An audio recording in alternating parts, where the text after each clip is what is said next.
ज्ञानदीप लावू जगी। आता कोठे धावे मन तुझे चरण देखलिया, भाग गेला शिन गेला अवघा झाला आनंदू।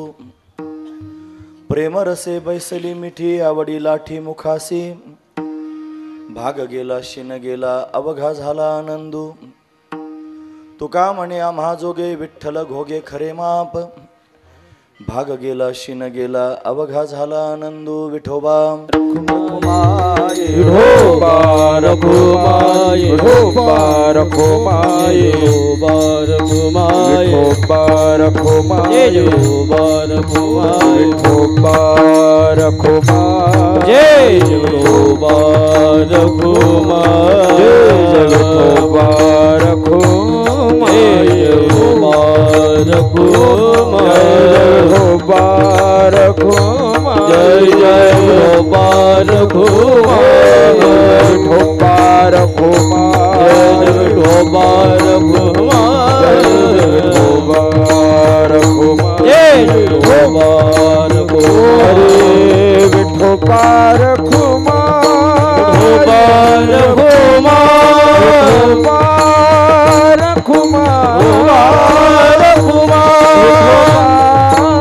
रखुमाय रखुमाय रखुमाय रखुमाय विठोबा रखुमाय विठोबा रखुमाय विठोबा रखुमाय विठोबा रखुमाय विठोबा रखुमाय विठोबा रखुमाय विठोबा रखुमाय विठोबा रखुमाय विठोबा रखुमाय विठोबा रखुमाय लली कला विठोर विज्ञान देव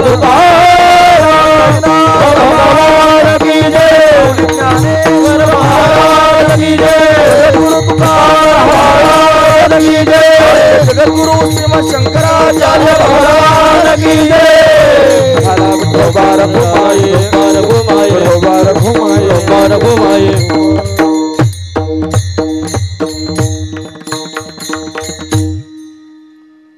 आता कोठे धावे मन तुझे चरण देखलिया, भाग गेला शिन गेला अवघा झाला आनंदू।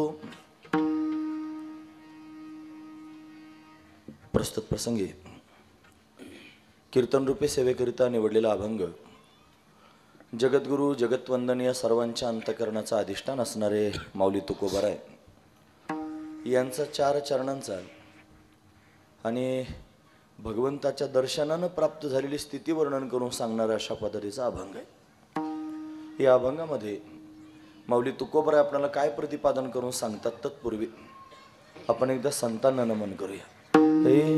श्री संतांची माता चरणावरी संतांची माता चरणावरी संतांची माता चरणावरी संतांची माता चरणावरी साष्टांग हे करी दंडवत साष्टांग हे करी दंडवत साष्टांग हे करी दंडवत विश्रांती पावल सांभाळाव विश्रांती पावल सांभाळाव विश्रांती पावल सांभाळाव पावल सांभाळाव वाढले अंतरी प्रेम सुख वाढले अंतरी प्रेम सुख वाढले अंतरी प्रेम सुख वचनायिका कमलापती माझी रंगाची विनंती करगुडी तो कथे काढे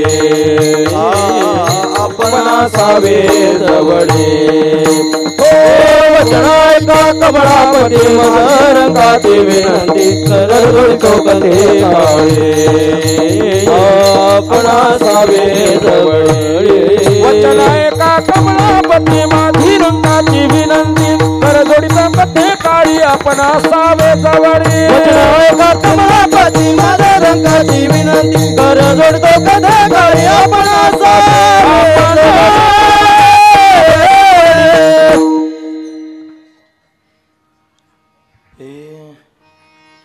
श्री संतांच्या माथा चरणावरी साष्टांग हे करी दंडवत विश्रांती पावलो सांभाळा उत्तरी वाढले अंतरी प्रेम सुख।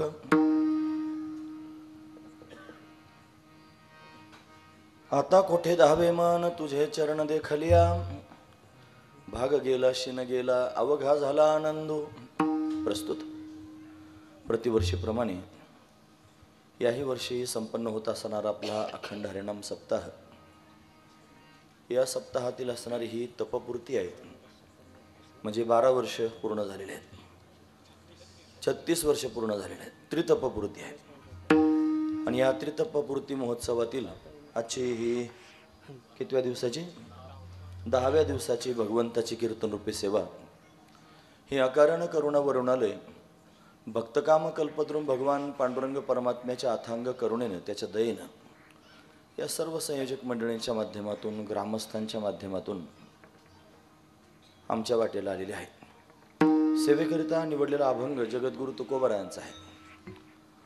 तुकोबाराय अभंगाच्या माध्यमातून भगवत दर्शनानं प्राप्त झालेली स्थिती वर्णन करून सांगतायत. काय सांगतायत महाराज? आजपर्यंत भगवंताच्या दर्शनाकरिता व्याकुळता निर्माण झाली होती, भगवान भेटावाशी ओढ निर्माण झाली होती, फार धावपळ भगवंताच्या दर्शनाकरिता केली आणि त्या सगळ्या परिश्रमांना फळ आलं आणि परमात्म्याचं प्रत्यक्ष दर्शन झालं. तो देव भेटत नाही म्हणून जीव कासावीस होत होता, मन चंचल होऊन त्यांनी सारखं धावत होतं. ते धावणारं मन भगवंताच्या दर्शनानं स्थिर झालं, त्याचं धावणं बंद झालं, त्याला भगवत साक्षात्कार झाला. कोणाला सांगावा? म्हणून ज्याच्या दर्शनानं ही अवस्था प्राप्त झाली त्याच्याच समोर तुकोबाराय कृतज्ञतेनं ते व्यक्त करतायत. आता कोठे धावे मन तुझे चरण देखलिया. तुमचे असं आपण बऱ्याच वेळा तुमचे चरण असं म्हणतात, पण तसं नाही. मी मुद्दाम तो अभंग त्याच्याकरिता पाहून घेतला. आपला कानपाठ वेगळा असतो, प्रत्यक्षात वेगळा असते. तुझे चरण देखलिया, हे तुझे शब्द आहे की नाही, तुमचे आणि तुझ्या याच्यात फरक आहे. तुमचे म्हणजे फार जास्त अंतर असल्यासारखं, फार अंतर आहे असं आहे. पण तुझे म्हणण्यानं फार जवळीक आहे, म्हणा फार प्रेम आहे. अतिशय प्रेमाचा असणारा देव आणि तो प्राप्त झाला, त्याचे चरण प्रत्यक्ष पाहिले. तुझे चरण देखलिया, मनाचं धावणं थांबलं, तुझे चरण मी प्रत्यक्ष पाहिले. मग काय झालं? भाग गेला, शिन गेला, अवघा झाला आनंद झाला. भाग निघून गेला, शिन भाग सगळा संपून गेला आणि परमानंदाची प्राप्ती झाली. विशेष असणारा भाव अंतःकरणात प्रगट झाला. भगवंताचं जे प्रेम आहे ते प्रेम प्राप्त झालं. फार आवड होती भगवंताच्या प्रेमाची. ते भगवंताचं नामचिंतन मुखातून त्यांनी बाहेर पडावं, सारखे भगवंताचे गुणानुवाद गावेत. मोठी आवड भगवंताविषयी त्यांनी संवाद करण्यामध्ये, भगवंताचे गीत गाण्यामध्ये, भगवंताचे गुणानुवाद गाण्यामध्ये त्यांनी वाटत होती. मोठी आवड निर्माण झाली होती. आणि त्या आवडीपोटी त्यांनी फळ आलं आणि प्रेम परमात्म्याचं प्राप्त झालं. म्हणून त्या प्रेमरसाच्या ठिकाणी आता मी मिठीच दिलेली आहे. तू प्राप्त झालास, तू दिसलास, तू भेटलास, प्रेमरसे बैसली मिठी, आवडी लाठी मुखासी. मुखाला मोठी आवड निर्माण झाली.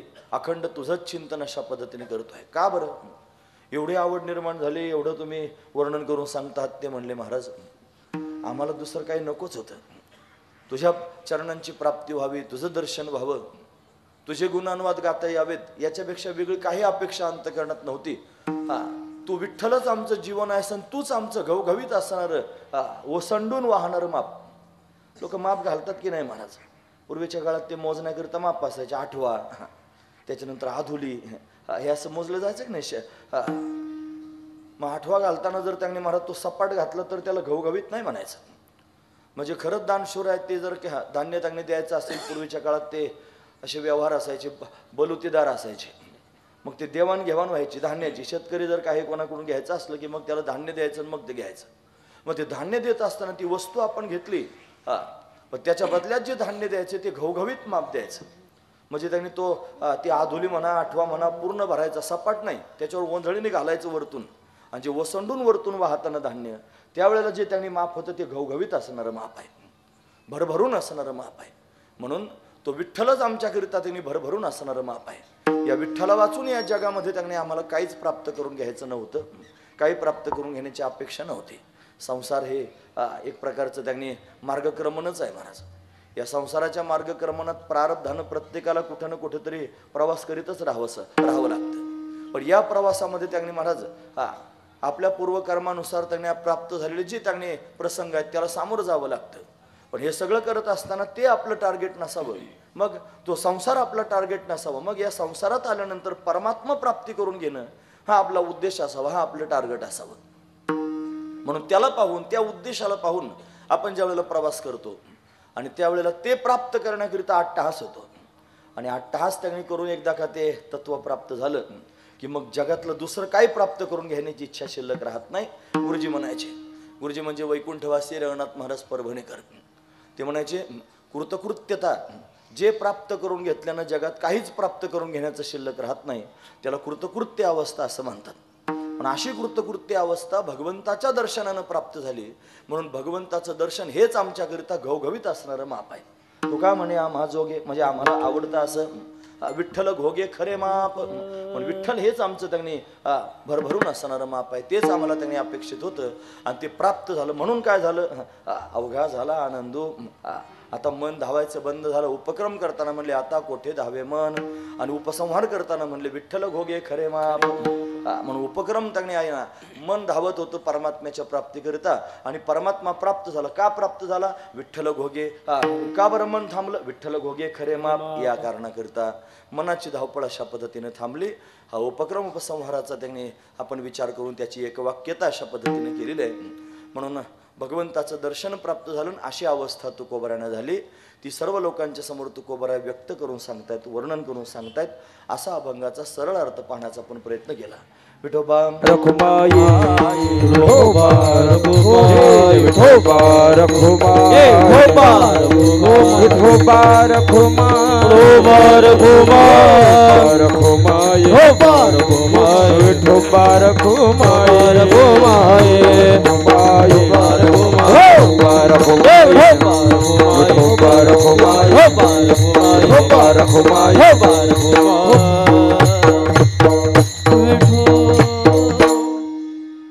आता कोठे धावे मन तुझे चरण देखलिया, भाग गेला शिन गेला अवघा झाला आनंदू. प्रस्तुत आपल्या सप्ताहातील ही त्रितपपूर्ती आहे आणि कार्तिक वारीची महापर्वणी आहे. उद्या कार्तिक एकादशी आहे, म्हणजे देव उत्थापनी एकादशी, त्या एकादशीचं नाव आहे. आषाढ वारी जी असते की नाही, आषाढी एकादशी, ती देवशयनी एकादशी असते. त्या दिवशी देव झोपतो. आणि उद्याची जी एकादशी आहे ती देव उत्थापनी एकादशी आहे. मग या दोन वाऱ्यांना मोठ्या वाऱ्या समजल्या जातात. म्हणजे देव त्यांनी विश्राम करणार आहे, त्याच्या आत आपण भेटून आलं पाहिजे. आणि म्हणून लोक भेटी करता जातात. आषाढ वारी लोक त्यांनी पंढरीत गर्दी करतात. परत 4 महिने देव भेटणार नाही असा विचार मनात असतो. मग पुढची त्यांनी कार्तिक एकादशी येते. आषाढी निकट कार्तिकीचा हाट असं महाराज म्हणतात. म्हणून कार्तिक एकादशी त्याला जोडूनच येत असते 4 महिन्यानंतर. म्हणून त्यांनी महाराज परमात्म्याला परत भेटण्याकरिता वारकरी जातात. म्हणून आता सगळे वारकरी कालच्या नवमीलाच पंढरपुरात पोहोचले. वारकऱ्याचा नियमच असतो, नवमीला पंढरपुरात जायचं, दशमीला त्यांनी प्रदक्षिणा करून भगवंताचं दर्शन अशा पद्धतीने घ्यायचं. एकादशीच्या दिवशी त्यांनी हरिदिनी जागरण करायचं, कीर्तन अशा पद्धतीने करायचं आणि भगवंताच्या भक्तीचा आनंद अशा पद्धतीने घ्यायचा आणि पौर्णिमेपर्यंत थांबायचं. पौर्णिमेचा काल होतो. म्हणजे आता कार्तिक स्नान चालू आहे ना, म्हणजे काकड्याची गावगाव त्यांनी काकडा सुरू आहे. म्हणजे ही जी पौर्णिमा येणार आहे त्या पौर्णिमेला कार्तिक स्नानाची त्यांनी पूर्तता होते. म्हणून कार्तिक स्नान त्याला अशा पद्धतीने म्हणतात. कार्तिक महिन्याची पौर्णिमा त्रिपुरारी पौर्णिमा, या पौर्णिमेला त्याची सांगता होते. वारीची सांगता पौर्णिमेला अशा पद्धतीने होते. म्हणून कर्मधर्म संयोगाने आपण जरी पंढरपूरच्या वारीला जाऊ शकलो नाही तरी आपल्या गावातच पंढरी आलेली आहे. ही तपपूर्ती म्हणजे पंढरीच आहे महाराज. हा पंढरीचा सोहळा आपल्या गावात आहे. दशमीला वारकरी पांडुरंगाच्या दर्शनाकरिता जातो आणि पांडुरंगाचं दर्शन घेतो. 2-3 दिवस तिथून पुढे तिथंच राहतो. मग त्या नियमानुसार आज आपण त्यांनी पंढरपुरातच आहोत असा विचार मनात आणा आणि भगवंताच्या दर्शनाला आपण आलेलो आहोत. म्हणून भगवंताचं दर्शन झाल्यानंतर काय स्थिती प्राप्त होते, म्हणे आता कोठे धावे मन तुझे चरण देखलिया. म्हणून त्यांनी वारीच्या अनुषंगानं हा अभंग चिंतनाकरिता आपण निवडलेला आहे. आणि अतिशय थोड्या वेळात म्हणजे बरोबर 1 तासभर आपण या अभंगावर चिंतन या ठिकाणी पाहणार आहोत. आपल्या या माठामध्ये आणि सेवा करण्याचा आमचा हा पहिलाच योग असेल कदाचित. कधीतरी या परिसरात कुठेतरी त्यांनी मकर संक्रांतीचा सप्ताह असतो आणि त्या काळात कुठे कीर्तन करण्याचा योग या परिसरात आला होता. त्याच्यानंतर आज ही सप्ताहातली असणारी सेवा. आमचे महाराज याच्या आधी कीर्तनाला इथे येऊन गेले होते. म्हणून प्रथमच त्यांनी आपल्यासमोर त्यांनी सेवा करायची आहे. तुम्ही काय ऐकणार आहात मला माहीत नाही, मी काय सांगणार आहे ते तुम्हाला अजून माहीत नाही. जे आहेत परिचयाचे माझ्यासमोर दिसतात ते ऐकतात कायमच, पण नवीन लोकांना काय माहिती हा काय सांगणार आहे. 2-5 मिनटं जातील नाड्या तपासण्यामध्ये, मग तुम्ही काय ऐकता आहात हे माझ्या लक्षात येईल, मग मी त्या पद्धतीने तुमच्यासमोर बोलेन. हा महत्त्वाचा विचार आहे. भगवंताच्या प्राप्तीकरिताच आपण सर्वजण जन्माला आलेलो आहोत. एरवी ढोबळमानानं जर पाहिलं तर आपला जन्म कोणातरी कुळात, गोत्रात, त्यांनी परिवारात झालेला असतो, कोण्या जाती धर्मात झालेला असतो. मग आपल्याला त्याचे त्यांनी असणारे सगळेचे सगळे कर्तव्य असतात. त्या धर्माचे कर्तव्य असतात, त्या कुळाचे कर्तव्य असतात, त्या जातीचे कर्तव्य असतात, त्या परिवाराचे काही कर्तव्य असतात. ते कर्तव्य मनुष्य करीत राहतो. ते कर्तव्य करीत असताना, ते सगळे व्यवहार करत असताना त्याला त्यांनी बारीक सारीक गोष्टींमधून प्रवास करावा लागतो. ऊन सावलीचे खेळ त्याच्या जीवनात येत असतात. त्याला चढ उतार येत असतात, हेलकावे सुखदुःखाचे भोगावे लागतात. पण हे सगळेचे सगळे व्यवहार व्यवहाराच्याच जागेवर आहेत महाराज. पण या सगळ्या व्यवहारांना करता करता, हे सगळी कामं करता करता कुठंतरी भगवंताचं चिंतन घडलं पाहिजे. 2 प्रकारचे धर्म आहेत, तुम्ही ऐकतात ना सर्वजण. 2 प्रकारचे धर्म आहेत. एक आहे सामान्य धर्म आणि एक आहे परमधर्म. सामान्य धर्म म्हणजे काय? आपण ज्या कुळगोत्रात जन्माला आलो त्याच्यानुसार त्यांनी आपले जे कर्तव्य आहेत ते पूर्ण पार पाडणे, याला म्हणायचं सामान्य धर्म. तुम्ही जर कोणाचे पुत्र आहात ना, मग आई वडिलांची सेवा करणं हा तुमचा धर्म आहे.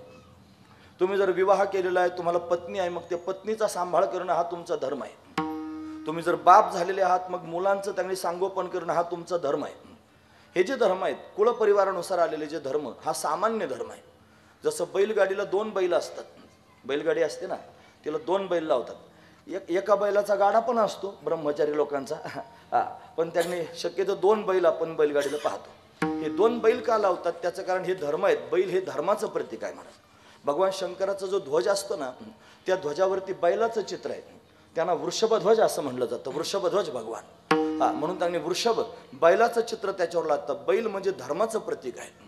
म्हणून धर्मानं संसार ओढावा. गाडी म्हणजे संसार, आपल्या संसाराची गाडी धर्मानं ओढावी, हा महत्त्वाचा विचार आहे. म्हणजे एक सामान्य धर्म आहे आणि दुसरा परमधर्म आहे. परमधर्म म्हणजे काय? तो परमधर्म जर काय असेल तर परमात्म्याची प्राप्ती करून घेणं हा परमधर्म आहे. माणसाचं शरीर मिळालं निवळ बायका पोरं सांभाळण्याकरिता नाही, याच्यात इंद्रिय मिळाले निवळ त्यांनी महाराज संसार करण्याकरिता नाही, याच्यामध्ये आयुष्य मिळालं निवळ त्यांनी टाइमपास करण्याकरिता नाही. हे सगळंची सगळं जर मिळालं, बघा ना, शरीर मिळालं दुर्लभ आहे महाराज.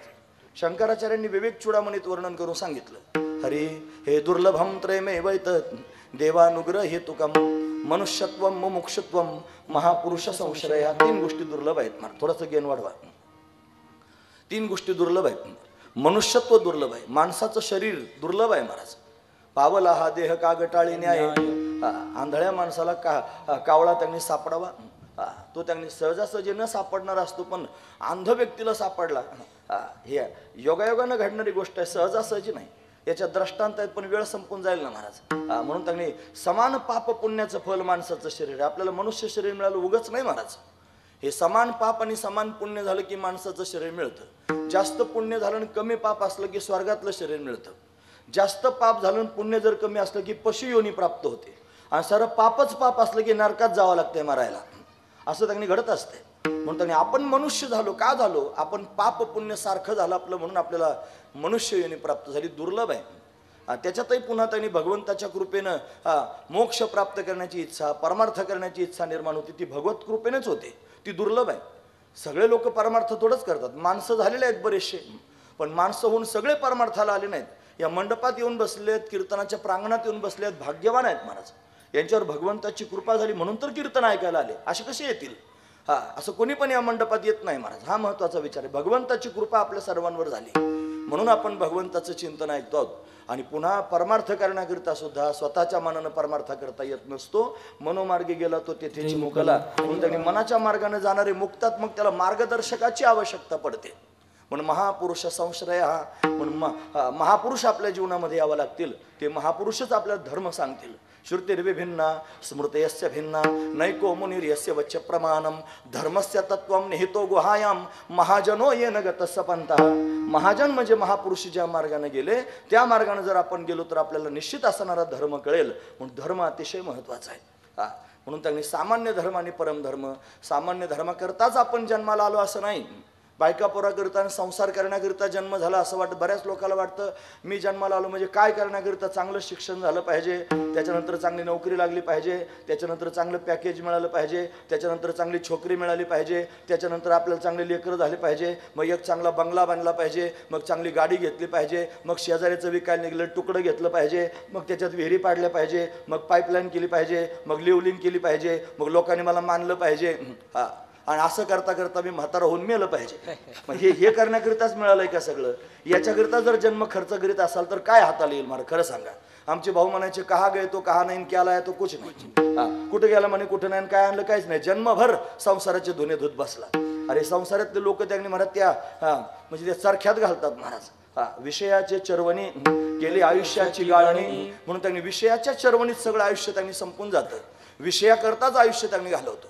ते तुम्ही रसाचा त्यांनी चरखा पाहिला असेल, तो रस त्यांनी विकणारा माणूस ते ऊस घेतो, त्याच्यात जिकडून घालतो, रस त्यांनी निघतो, मग तेवढ्यावर थांबवणार नाही, तो मुडा करतो त्याचा, अजून मुडा करून परत त्याच्यात घालतो, परत सगळा रस तेवढ्यावर थांबावं की नाही, मग पिळा घालतो आणि पिळा करून त्याच्यात घालतो, मग सगळा रस काढून घेतो, मग ते पाचट शिल्लक राहतं, त्याला आपण चुट्टी म्हणतो, देतो टाकून, आणि त्या चुट्टीवर अशा घोंघोंग घोंघोंग माश्या घोंगत राहतात महाराज.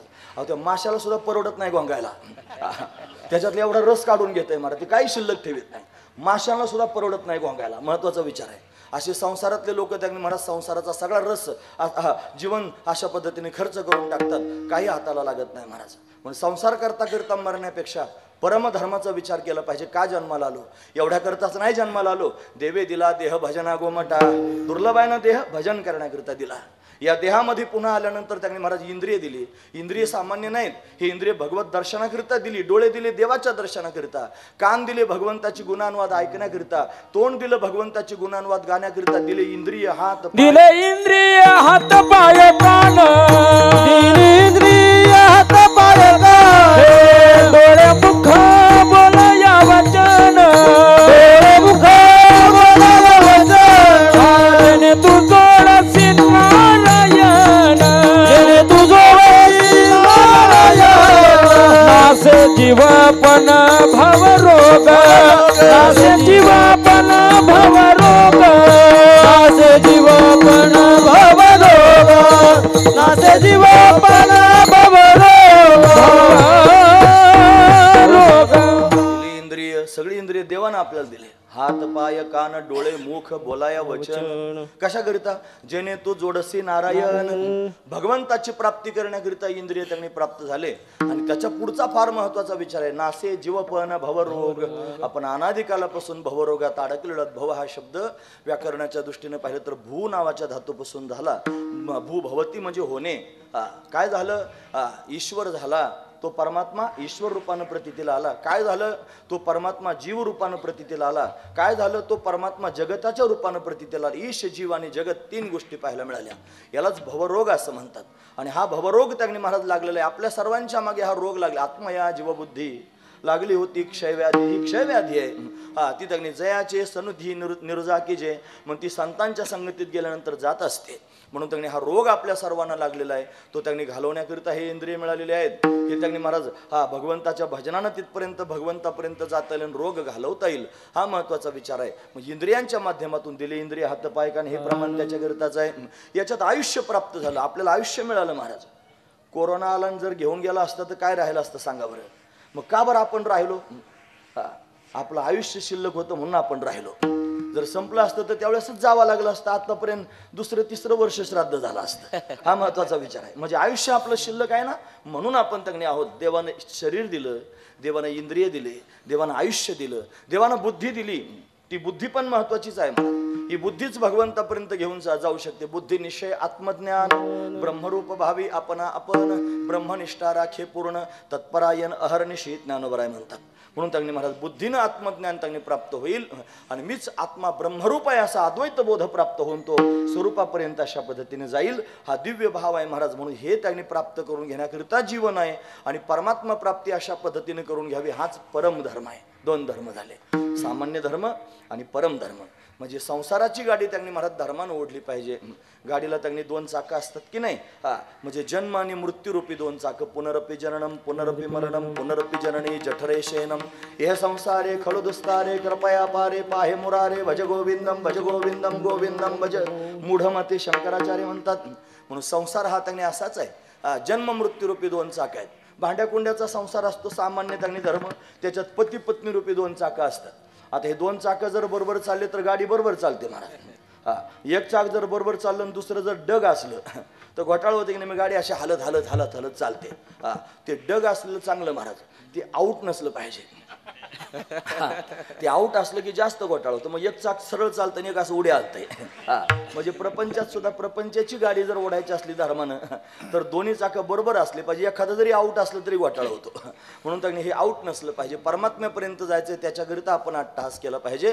तात्पर्यार्थ मला एवढंच सांगायचं, एवढ्या सगळ्या 10 मिनिटाच्या विवेचनातून तुमच्यासमोर मला एवढंच मांडायचं होतं की 2 धर्म आहेत, सामान्य धर्म आणि परमधर्म. आपण अजून जागे झालो नाहीत. आपल्याला वाटतं मी सामान्य धर्म पूर्ण करण्याकरिताच जन्माला आलोय, पण फक्त सामान्य धर्म पूर्ण करण्याकरिता आपला जन्म झाला नसून परमधर्माकरिता आपला जन्म झाला. म्हणजे मोक्ष प्राप्तीकरिता, परमात्मा दर्शनाकरिता आपला त्यांनी जन्म झालेला आहे. पण लोकांना परमात्म्या वाचून काय आडून पडत नाही, मोक्ष वाचून काय आडून पडत नाही महाराज. बायको वाचून आडून पडतं म्हणून बायको करावंच वाटते. लेकरां वाचून आडून पडतं, घरचा पानाड्या असला पाहिजे. म्हातारपणाची काठी असली पाहिजे. पोरा वाचून आडून पडतं म्हणून पोरग झालंच पाहिजे. तसा मोक्ष वाचून काही आडून पडलेलं दिसत नाही. मोक्ष कशाबरोबर खातात हे माहीत नाही. मोक्षाची कल्पना सुद्धा त्यांनी लोकांसमोर नाही. कंबर बांधून कीर्तन करायला की ह्या करायला लावायचं आणि जायचं निघून. त्याने ह्या करायचं आणि लोकांनी ख्या करायचं, झालं काम. हे कीर्तन तेवढ्याकरता नसतं ह्या ख्या करण्याकरिता. हे तर मोक्षप्राप्तीचं साधन आहे. नाचू कीर्तनाची रंगी आणि ज्ञानदीप लावू. भक्ती ज्ञाना विरहित इतरा गोष्टी न कराव्या, प्रेम भरे वैराग्याच्या युक्ती विवराव्या, जेणेकरून मूर्ती ठसावी अंतरी श्रीहरीची. ऐसी कीर्तन मर्यादा आहे संतांच्या घरची. ही संतांच्या घरची कीर्तन मर्यादा. याच्यात भक्ती सांगितली पाहिजे, याच्यात ज्ञान सांगितलं पाहिजे, याच्यात वैराग्य सांगितलं पाहिजे, याच्यात भगवंताचं प्रेम सांगितलं पाहिजे आणि त्या प्रेमानं त्या भगवंतापर्यंत जाण्याचा मार्ग सांगितला पाहिजे. तो मार्ग कळण्याकरिता हे कीर्तन आहे, हा महत्वाचा विचार आहे. हे कीर्तन जर सर्वांगानं श्रवण केलं तर काय होतं?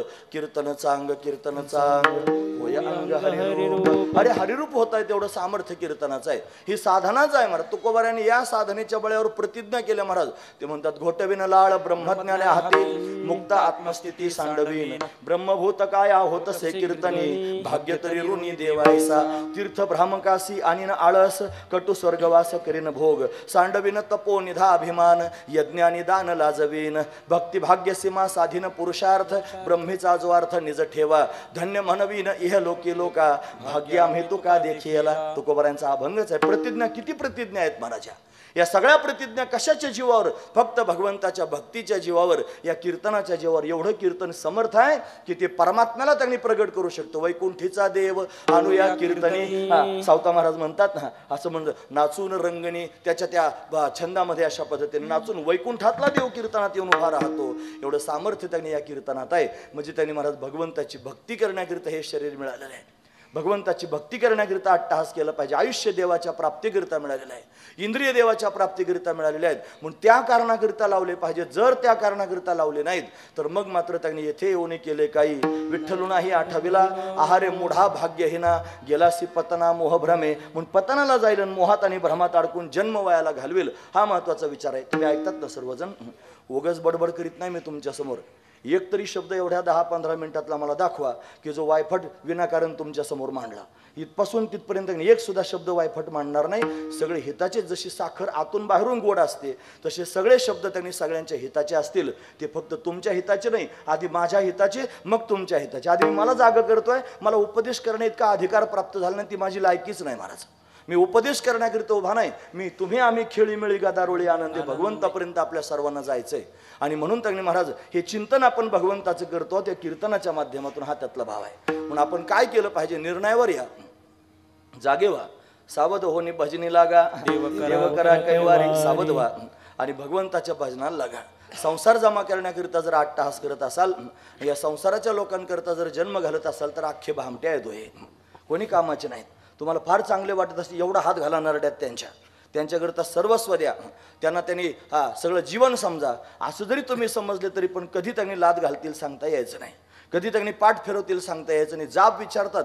अरे भीष्माचार्यासारख्याला जाब विचारला दुर्योधनानं, आमचं अन्न खाताना शत्रूच्या बाजूनं त्यांनी युद्ध करता लाज वाटत नाही? प्रश्न विचारला त्याला, लाज वाटत नाही का? त्यानं जन्म घातला त्या कौरवांकरता आणि ते म्हणलं त्यांनी लाज वाटत नाही का? काय उपयोग झाला खरं सांगा? ते ब्रह्मचारी राहिलं, नैष्टिक ब्रह्मचारीन, गादीचं संरक्षण सगळं केलं आणि शेवटी त्यांनी पारितोषिक दिलं. हे फक्त भीष्माचार्यांचं उदाहरण सांगितलं. घरोघर भीष्माचार्य आहेत. हा, घरोघर आहेत महाराज. सांगत नाही झाकली मूठ 1.25 लाखाची असते. हा, खरं सांगतो मी तुमच्या समोर. प्रश्न विचारतात, तो काय केलं आमच्याकरता सांग. अरे तुला जन्म दिला हे काही कमी केलं का? हा, तुला लहानचं मोठं केलं, येड्या तुझं शिक्षण केलं, तुला बायको करून दिली, तुझे लेकरं लहानचे मोठे केले, तुला घरं बांधून दिले, लोकांचे बांध तुझ्याकरता रेटले, आणि तू म्हणतो माझ्याकरता काय केलं? असे त्यांनी म्हणणारे प्राणी आता सध्या कलियुगात पाहायला मिळतात प्रत्यक्ष. म्हणून त्यांनी काय केलं म्हणतात. अरे जे असा प्रश्न विचारतात त्यांच्याकरता कशाला करता? आमचे भाऊ म्हणायचे, फार चांगलं लेकरू जर जन्माला आला असेल ना सात्विक, त्याच्याकरता काहीच करून ठेवू नका. म्हणे का बरं? अरे ते चांगलंच आहे ना, कमी जण खाईल ना. हा, आणि फार चांगली वाईट जर जन्माला असेल त्याच्याकरता काही करू नका. म्हणे का? तू कमवशील ते फुकून टाकीन. हा, कशाला कमी होतो घेण्यान देण्याचा? हा महत्वाचा विषय. पण त्याला वाटतं ते आपलंच आहे ना, आपले दात ना आपले धोन खा लाथा. मग लाथा खाल्ल्याशिवाय पर्याय नाही त्याला. हा महत्वाचा विचार आहे. यांच्याकरिता जन्म घालून त्यांनी महाराज आपली स्वतःचं त्यांनी महाराज नुकसान करून घेत असाल तर चूक करतात. मग काय केलं पाहिजे? सावध झालं पाहिजे, विचार केला पाहिजे, अंतर्मुख झालं पाहिजे. ह्या कीर्तनातूनच हे शिकलं पाहिजे. एखाद्या माणसाला तरी शब्द लागतात महाराज. एक माणूस तरी जागा होतो, महत्वाची गोष्ट आहे. आता चंद्रभागेत सगळे वारकरी जमा झाले असतील. भोळे बाबडे त्यांनी खिशातून 2 रुपये काढतात आणि पाण्यात टाकतात. ते टाकले की लगेच ताबडतोब ते लोक टवकारूनच असतात, चाळ्या हातात घेऊन. त्यांच्या हातात चाळा असतो. ते आलं की जिथून रुपया टाकला तिथं लगेच चाळा त्याच्यात घालायचा, असं त्याकडे हलवायचं. म्हणजे चाळाभर वाळू काढायची आणि त्याच्यात 1 रुपया शोधायचा. चाळाभर वाळूत 1 रुपया सापडतो. तसं एवढ्या लोकांमध्ये 1 तरी रुपया सापडतो की ज्याला हे शब्द लागतात महाराज. आणि तो विचार करतो की खरंच आतापर्यंत जन्म त्यांनी गेला, असाच संसार करता करता गेला, आता नाही घालवायचो. आता भगवंताच्या प्राप्तीकरिता अट्टहास करीन. त्याच्यासारखं सुख कशात आहे?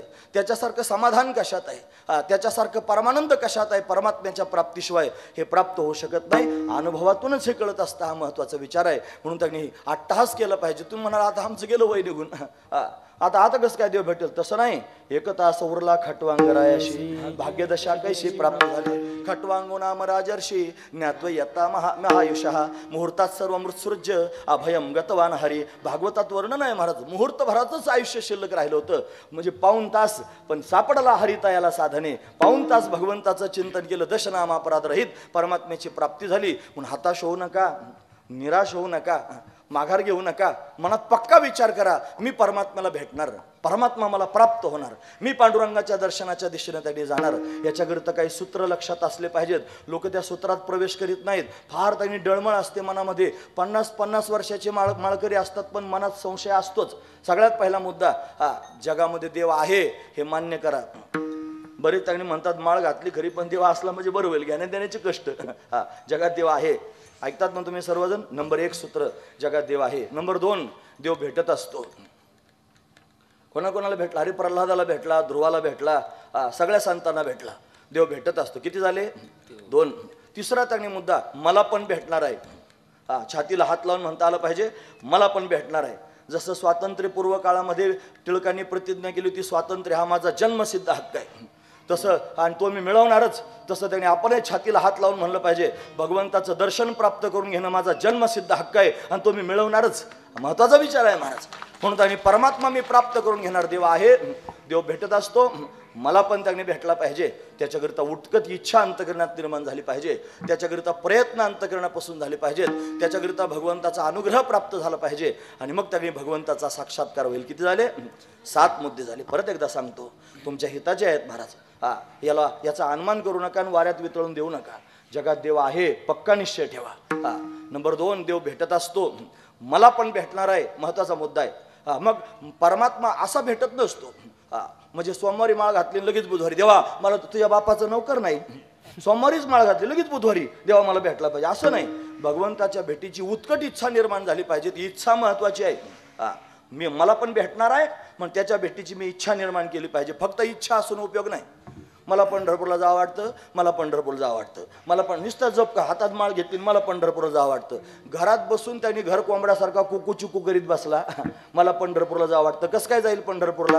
अरे पंढरपूरला जाण्याकरिता घर सोडावं लागेल, तुला एस टी स्टँडवर जावं लागेल, एखादी गाडी पाहावी लागेल, थोडा खर्च करावा लागेल, थोडा प्रवास करावा लागेल, थोडा वेळ द्यावा लागेल, मग पंढरपूरला जाशील. हा महत्त्वाचा विचार आहे ना. मला देव भेटा वाटतो, मला देव भेटा वाटतो, नुसती इच्छा. इच्छेला काय करतो? प्रयत्न कर. प्रयत्न महत्वाचे आहेत. बिगर प्रयत्नाचा कसा परमात्मा भेटेल? प्रयत्न. ज्या वेळेला आपले प्रयत्न शुद्ध असतील, ज्या वेळेला आपले प्रयत्न इमानदारीचे असतील, ज्या वेळेला आपले प्रयत्न त्यांनी महाराज योग्य असतील, त्यावेळेला परमात्मा अनुग्रह करील, परमात्मा कृपा करील. महाराज तुम्हाला स्वतः पंढरीचा मार्ग दाखवील, तुम्हाला स्वतः मोक्षाचा मार्ग दाखवील, भगवत दर्शनाचा मार्ग देव स्वतः तुमच्या समोर त्यांनी प्रगट करील. महत्वाची गोष्ट आहे. म्हणून त्यांनी देव कृपा करतो आणि ती देवाची कृपा झाल्यानंतर जे होतं त्याचं नाव आहे साक्षात्कार. मग साक्षात्कार प्राप्त होईल. आपल्या सगळ्यांना याच स्टेशनांमध्ये जावं लागेल. हेच त्यांनी मुद्दे आहेत, याच्यातून जावंच लागेल. सगळ्यात आधी निश्चय करावा लागेल देव आहे, देव भेटत असतो, मला पण भेटणार आहे, मला देवाच्या भेटीची फार मोठी इच्छा आहे, मी फार प्रयत्न देवाच्या भेटी करतोय, मग देव माझ्यावर अनुग्रह करतोय, मग देवाचा साक्षात्कार मला अशा पद्धतीने प्राप्त होईल. असा दृढ निश्चय करून जो निघाला ना त्याला परमात्म्याची प्राप्ती होत असते. महाराज हा महत्वाचा विचार आहे. मग आपण सुद्धा याच मार्गाने प्रवास करावा, भगवंताच्या प्राप्तीकरिता निघावं. पण एवढं सगळं सांगून झाल्यावर पण म्हणायचं म्हणजे का दारिष्ट्यवान शब्द आहे महाराज हा. पण आहे की नाही? आमचे भाऊ म्हणायचे, एक माणूस नदीच्या पलीकडे त्यांनी जायला लागला पोहत, पोहत पोहत पलीकडच्या काठापर्यंत गेला. पण आता पण म्हणल्यावर सगळे चिडीचूप, लोकांच्या मनात वेगवेगळे विचार सुरू झाले. काय विचार सुरू झाले? तो पलीकडच्या काठापर्यंत गेला, पण म्हणला याचा अर्थ बुडाला असेल, त्याच्या नाकातोंडात पाणी गेलं असेल, त्याचं काहीतरी झालं असेल, चिंता करू नका. हा पण शब्द घातला की एवढे प्रश्न तयार होतात. दृष्टांतातला तरी कशाला मारावा? तो मेला नाही, तो पलीकडच्या काठाच्या जवळ गेला, पण त्याला दम लागला, मग तो गोटांगळ्या खायला लागला. पण इकडं तिकडं त्यांनी पाहून हातपाय खोडून कसा तरी पलीकडच्या बाजूला पोहोचला. मारू नये कोणाला, हा महत्वाचा विचार. हा पण एवढं त्यांनी घोटाळा घालतो. एवढं सगळं आहे. परमात्म्याची प्राप्ती करून घेण्याकरिता शरीर मिळालंय, इंद्रिय मिळालेले आहेत, आयुष्य मिळालेलं आहे, बुद्धी मिळालेली आहे, हे सगळं त्याच्याकरिता आहे. परमात्म्याची प्राप्ती करून घ्यायची. पण काय? तो परमात्मा कसा आहे हे तर कळायला पाहिजे ना, मग प्राप्त होईल. नाही तर जवळ असून सुद्धा प्राप्त व्हायचं नाही. हा महत्वाचा विचार. एका माणसाच्या स्वप्नात गेला देव. जीवनभर त्यांनी भजन करीत होता, देव पाहिजे देव पाहिजे देव पाहिजे. स्वप्नातच आला, नुसतं दिसला नाही, आवाज आला देवाचा. आवाज मला भक्ता उद्या सकाळी 11 वाजता तुझ्या घरी येणार आणि जेवण करण्याकरिता येणार. देव जेवायला येणार आहे. स्वप्न पडलं देव येणार देव येणार आहे, असा आनंद झाला त्याला. रात्री झोपलाच नाही महाराज, रात्री स्वप्न पडलं होतं. सकाळीच सकाळपर्यंत सारे फोन फिरून झाले. मंडपवाल्याला फोन केला, आचार्याला फोन केला, शिधा सामुग्री गोळा केली, पाहुण्या रावळ्याला फोन केला, अख्ख्या गावाला त्यांनी सांगितलं देव येणार आहे देव येणार आहे. 11 वाजले बरोबर देव आला महाराज. पाहुण्याच्या रूपात आला. पाहुणा म्हणजे अमरावतीचा पाहुणा, एवढ्या लांबून प्रवास करीत आला रात्रीतून. देव येणार भेटणार ना. तो आला. पाहुणा म्हणले बरं झालं पाहुणे आले, मला फार भूक लागली हो. पाहुणा म्हणला मी फार लांबून आलो, काहीतरी खायला द्या. तो म्हणला देतो ना, खाण्याकरताच सगळं केलंय, फक्त देव येऊ द्या. देव आला का लगेच खायला देतो. तो म्हणला आता काय करावं, मीच देव आहे पण याला ओळखू येईना, आता काय करायचं. नाही दिलं महाराज त्याला खायला. देव म्हणला असं देत नाही, मग भिकाऱ्याला तरी देईल. भिकाऱ्याचं रूप धारण केलं आणि त्याला विनवणी करायला लागलं. म्हणला फार भूक लागली, काहीतरी खायला द्यावं. भिकाऱ्याला सुद्धा दिलं नाही, हाकलून दिलं. देव आले तुला देईन म्हणलं खायला, पण देव आल्याशिवाय देणार नाही.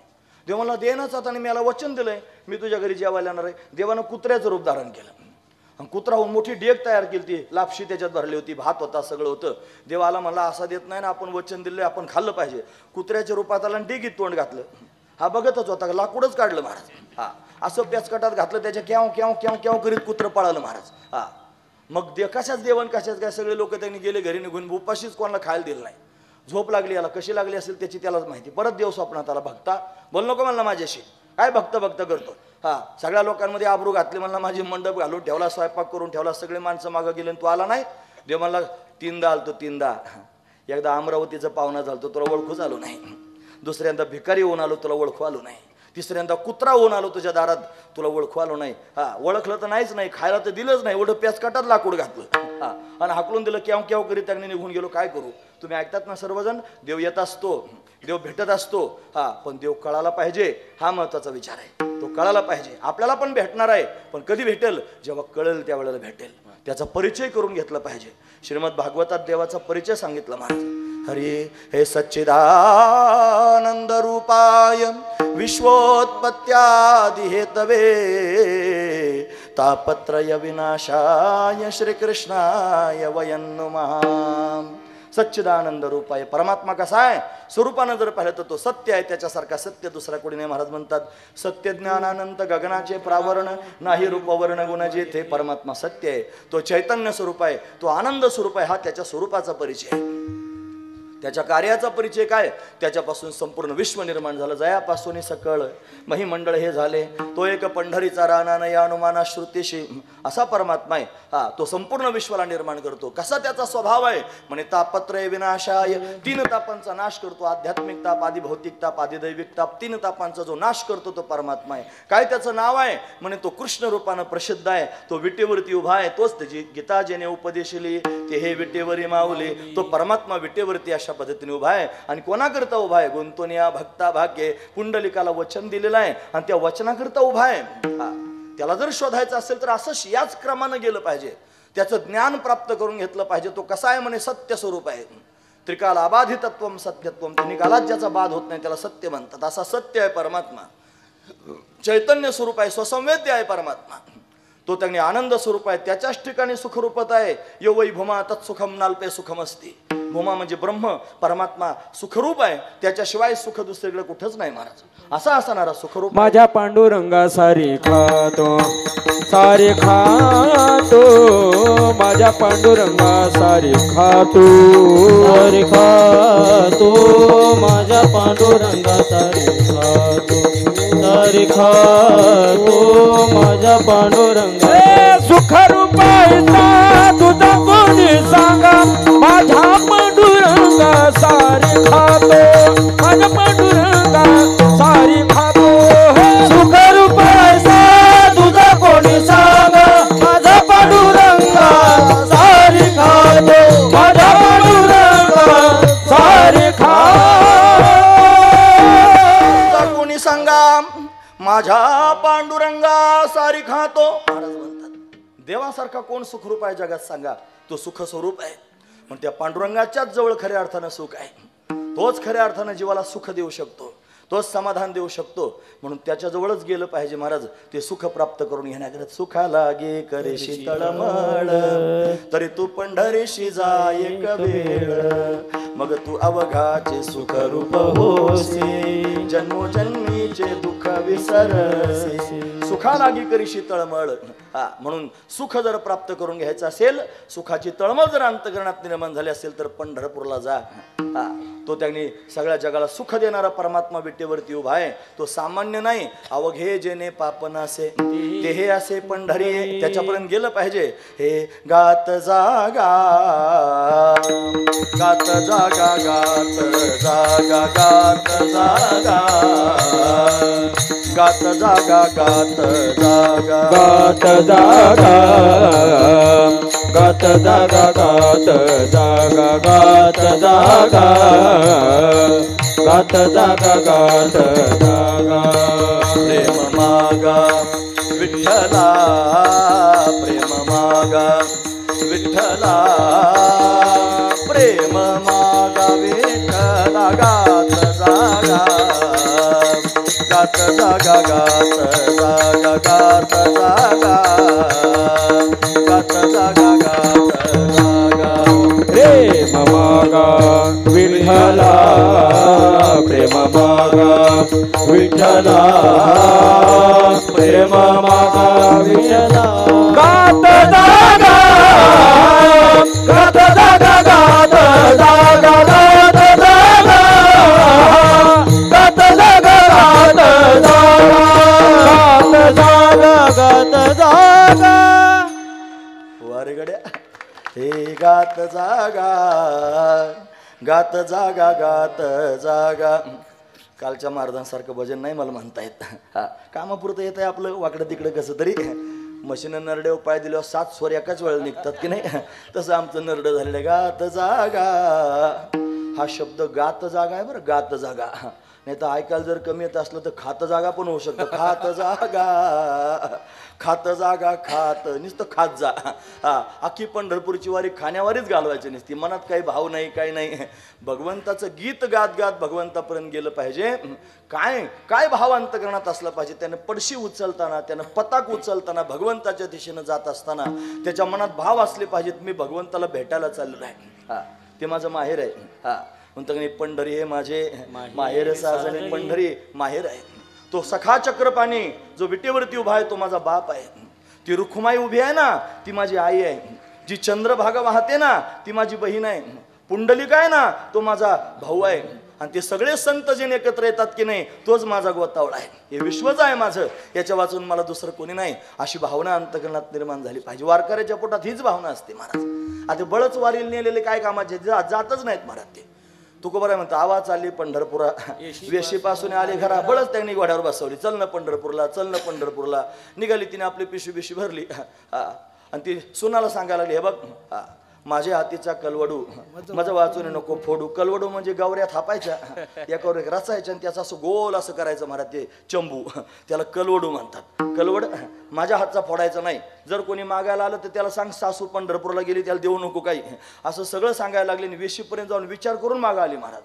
ती बोलली मुले लेकळे घरदार ह्याची माझे पंढरपूर गेलीच नाही महाराज. त्याच्याकरिता सुद्धा भाव अंतकरणात असा लागतो पंढरीला जाण्याकरता. तो कोणाकरिता पण नाही भाविकाकरिता उभा आहे. उभा भाविकासाठी भाविकांकरिता परमात्मा त्यांनी उभा आहे. दुसऱ्या कोणाकरिता नाही महाराज. हा, तो काय सामान्य आहे का.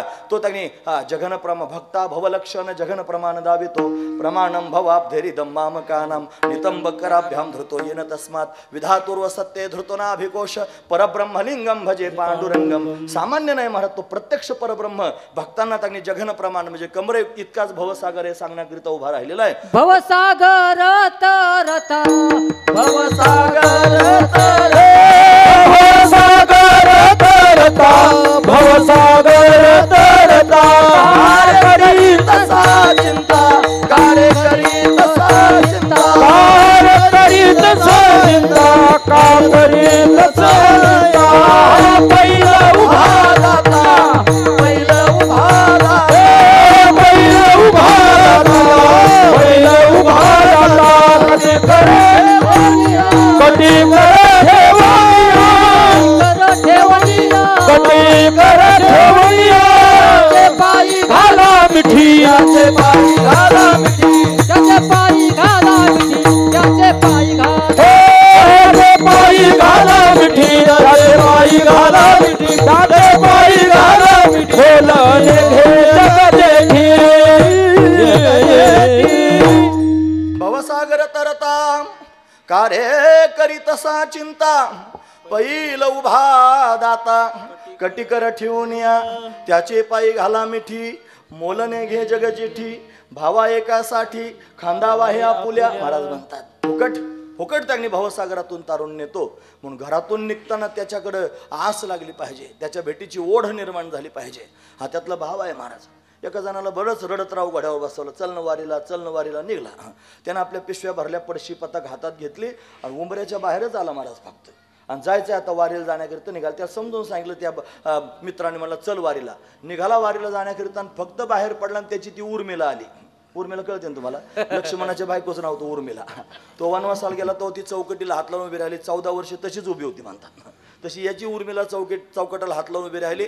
एकच शब्द म्हणली फक्त चालले वय एवढंच म्हणली. त्याच्या हातातल्या पिशव्या कधी गळून पडल्या त्यालाही कळालं नाही महाराज.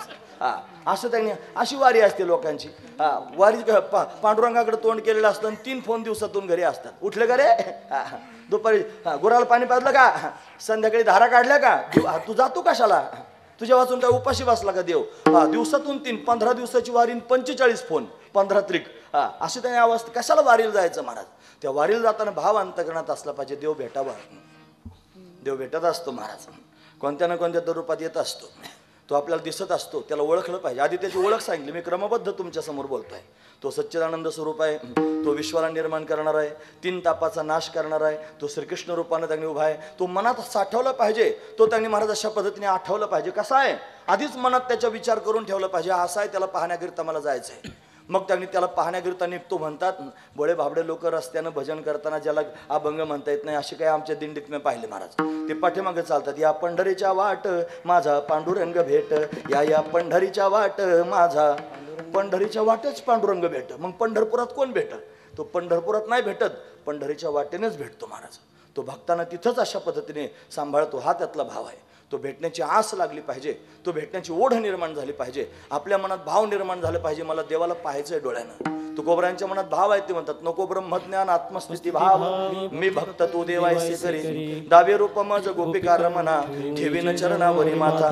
पाहिन श्रीमुख देईन आलिंगन, जीवे निंबलोन उत्तरीन. पुसता सांगेन हित गुजमात, बैसोनी एकांत सुख गोष्टी. तुका म्हणे असे न लावे उशीर, माझे अभ्यंतर जाणून या. अशी भावना तुकोबरायांच्या मनात आहे. आणि ती भावना घेऊन भगवंताच्या दिशेने चालले. पण अजून देव दिसत नाही महाराज. अजून देव भेटत नाही. शीन झालेला आहे. फार दिवसापासून अट्टहास करतात देवाच्या भेटी करता. सगळं त्यांनी जीवन भगवंताला देऊन टाकलेलं आहे. सगळ्या संसाराची दानादीन देवाकरता करून टाकलेलं आहे महाराज. बाप मेला न कळता बाप मरून गेला, आई मरून गेली, भाऊजाई मरून गेली, भाऊ निघून गेला, बायको एक अन्न करिता मेली, पत्नी अन्न करिता मेले, पोरग मांडीवर मरून गेलं, दिवाळं निघालं. सगळ्या घरादाराची दानादीन झाले. पण देवाची भक्ती मात्र सुटली नाही. तो देव पाहिजे. सगळा संसार जाळून टाकला. जाळोने संसार बैसवांगणी, तुझे नाही मने मानसे. भगवंताच्या भेटीकरिता संसाराची दानादीन केली आणि भगवंताची वाट पाहत राहिले. आता तरी ये ना देवा, आता तरी भेट ना देवा. त्याच्याकरिता कासावी सोन त्याला हाका मारू लागले महाराज. हे ये गा तुमाय बापा पंढरीच्या राया, ये गा तुमाय बापा पंढरीच्या राया. ये गा तुमाय बापा पंढरीच्या राया, ये गा तुमाय बापा पंढरीच्या राया. ये गा तुमाय बापा पंढरीच्या राया, ये गा तुमाय बापा पंढरीच्या राया. ये गा विनाशी न वाटे क्षीण झाली काया, तुझा विनाशी न वाटे क्षीण झाली काया. ये गा तुमाय बापा पंढरीच्या राया, ये गा तुमाय बापा पंढरीच्या राया. दीन बंधू नाम तुझ साजे, नाम तुझ साजे. पतित पावन नाम ऐसे वृंदावनी गाजे, पतित पावन नाम ऐसे वृंदावनी गाजे. ये गा तुमाय बापा पंढरीच्या राया, ये गा तुमाय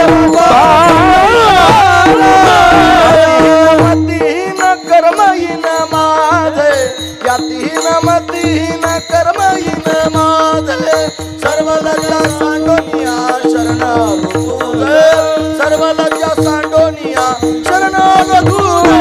ये गा तुमाय बापा पंढरीच्या राया, ये गा तुमाय बापा पंढरीच्या राया.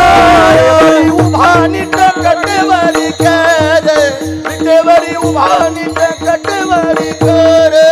तुका म्हणे आम्हा ध्यान निरंतर, तुका म्हणे आम्हा ध्यान निरंतर. ये गा तुमाय बापा पंढरीच्या राया, ये गा तुमाय बापा पंढरीच्या राया. पांडुरंग पांडुरंग पांडुरंग पांडुरंग पांडुरंग पांडुरंग पांडुरंग पांडुरंग पांडुरंग पांडुरंग पांडुरंग पांडुरंग पांडुरंग पांडुरंग विठ्ठल पांडुरंग विठ्ठल पांडुरंग विठ्ठल पांडुरंग विठ्ठल विठ्ठल पांडुरंग विठ्ठल पांडुरंग विठ्ठल विठ्ठल पांडुरंग विठ्ठल विठ्ठल पांडुरंग विठ्ठल विठ्ठल विठ्ठला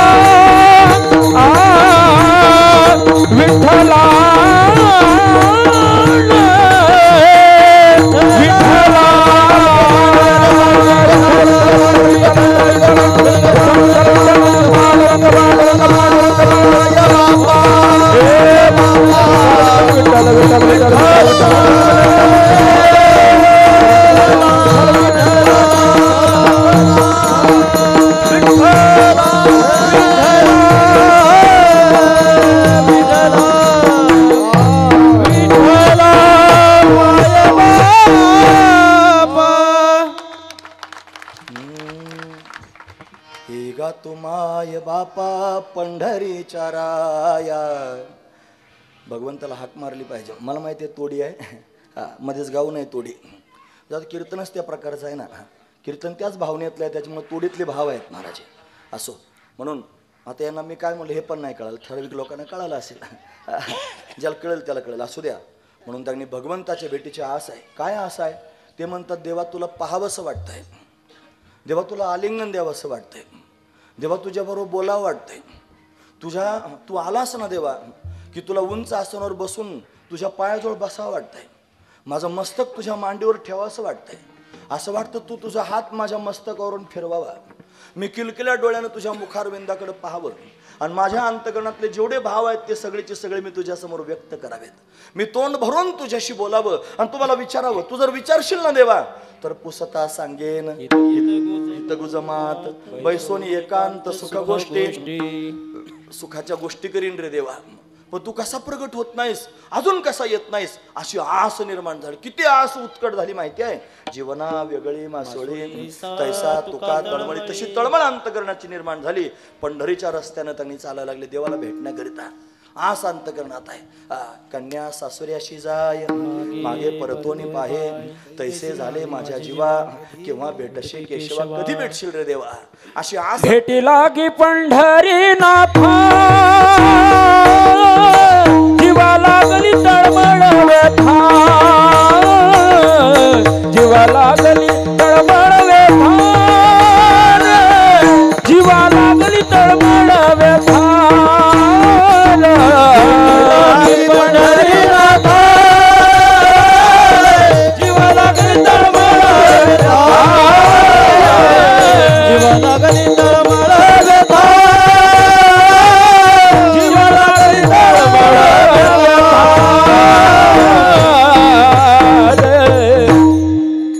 कधी कृपा करीसे नेने मज दिनाचे धावणे, देवा कधी कृपा करशील. वाटोले पाहता शिनले डोळोले, दावेसे पाऊले कैव डोळा, तू माय माऊली कृपेची सावली, विठ्ठले पाहिले वास तुझी, आसुवे दाटली उभारो निबाये, नामा वाट पाहे रात्रंदीन, भेटसी केधवा माझी आजी बलगा, ये गा पांडुरंगा माय बापा. भगवंताच्या भेटीची आस आहे. मन लागत नाही, मन तळमळ तळमळ करतं, मन वेडे रमतची नाही, मज कृष्ण भेटवा बाई, तो परमात्मा मला भेटवा. कोणे गावी आहे सांगा हा विठ्ठल, क्वासी क्वासी महाभोज. देवा कुठे गेला सांग, का भेटत नाही सांग. पूर्वानुराग अंतकरणात निर्माण झाला. भगवंताच्या भेटीची आस लागली. मजल दर मजल करत अशा पद्धतीने भगवंताच्या भेटीकरिता पंढरीच्या दिशेनं तुकोबरायाकडे गेले. पंढरपुरात जाऊन पोहोचले महाराज. पंढरी हा फार श्रेष्ठ असणारं धाम आहे. देवानं चक्रावर पंढरी निर्माण केली. चक्रावरी पंढरी, त्रिशूळावरी काशीपुरी, चक्रावरी पंढरी, दोन्ही सारखे सारखे विश्वनाथ विठ्ठल सखे. म्हणून देवानं त्यांनी ही पंढरी निर्माण केली स्वतःच्या सामर्थ्यानं. त्या पंढरीला सामान्य समजून घा. तुका म्हणे आम्हा ब्रह्मांड पंढरी, प्रेमाचे जे थोरी साठवण. ही पंढरी सामान्य नाही, प्रत्यक्ष त्यांनी ब्रह्मांडच पंढरीच्या रूपानं उपस्थित झालेलं. नव्हे आमचं ब्रह्मांडच पंढरी, आम्हाला दुसरं काही माहीत नाही. असा पंढरीचा देव विटेवरती त्यांनी उभा आहे. त्याला पाहण्याकरिता निघाले. चंद्रभागेच्या वाळवंटात गेले महाराज. देव पाहण्याची आस लागलेली आहे. मनाची मोठी धावपळ उडालेली आहे. मन चंचल झालेलं आहे. कधी देव भेटेल अशी अवस्था निर्माण झालेली आहे. का भेटत नाही अशी ओढ लागलेली आहे. त्याच्या भेटीकरिता जीव कासावीस होतोय. अशी स्थिती अंतकरणात घेऊन त्यांनी निघाले. घाईघाईनं चंद्रभागेच्या वाळवंटात गेले. चंद्रभागा पाहिली, सगळे पाप पळून गेले महाराज. अवघ्याची पापे गेली दिगंतरा, चंद्रभागा डोळा देखलिया. चंद्रभागा डोळ्यानं पाहिली, सगळे पाप संपून गेले महाराज. त्या चंद्रभागेत त्यांनी बुडी मारली जाऊन. पताक असते ना खांद्यावर वारकऱ्याच्या, ती त्या चंद्रभागेत तो बुडवतो, म्हणजे त्याची वारी पूर्ण होते महाराज. अशी त्यांनी पताक चंद्रभागेच्या त्या पाण्यामध्ये बुडवली. आणि बुडवल्यानंतर लोहदंड तीर्थ समोर आहे, त्याला नमस्कार केला. तिथून पुंडलिकरायांच्या भेटीकरिता आले. चंद्रभागा लिंग पुंडलिकरायांचं दर्शन घेतलं. त्याच्या पाठीमागे त्यांनी चालत पुंडलिकाचे माता पिता आहेत, त्यांचं दर्शन घेतलं. अजून त्यांनी पायऱ्या चढू लागले. आता सुंदर घाट झालेला आहे. पायऱ्या चढायला सुरुवात केली. तुम्ही ऐकतात ना सर्वजण, फक्त ऐकू नका, मनानं माझ्या बरोबर चला. आपण आज पंढरीत असलो पाहिजे. आम्ही आता इथून डायरेक्ट पंढरपूरला जाणार आहोत उद्याच्या वारी करता. म्हणून ज्यांना जाता येत नाही ना पंढरीला, त्यांच्याकरताच हा अभंग घेतलाय. ज्यांना पंढरी त्यांनी आता उद्या पाहता यायचे नाही ना, त्यांच्याकरताच हे चिंतन मांडतोय. माझा काही स्वार्थ नाही महाराज त्याच्यात. तुमच्यावर काही वजन मारून घ्यायचं आणि छाप करून घ्यायचे आणि तुम्ही मला चांगलं म्हणायचं असं काही नाही. बसलेल्या लोकांना पंढरी दिसावी एवढाच पोटातला भाव आहे. सगळ्यांनी बघा महाराज, सगळ्यांनी बघायला सुरुवात करा. तो देव दिसेल त्याच्यापर्यंत जायचंय आपल्या सगळ्यांना. लक्षपूर्वक ऐका. म्हणून पुंडलिकरायांचं दर्शन घेऊन पुढे निघाले. मागे सुंदर त्यांनी पायऱ्या, त्या पायऱ्या चढून त्यांनी गेले. मुख्य असणाऱ्या चौकात जाऊन उभे राहिले. तिथून महाद्वार त्यांनी डोळ्याला दिसलं. फार समाधान वाटलं. घाईघाईनं त्यांनी धावतच पाय उचलत पुढे निघाले. गेल्यानंतर त्यांनी महाराज चोखोबरायांचं दर्शन घेतलं. चोखोबरायांना भगवंतानं स्वतःच त्यांच्या समोर त्यांनी स्थान दिलेलं आहे.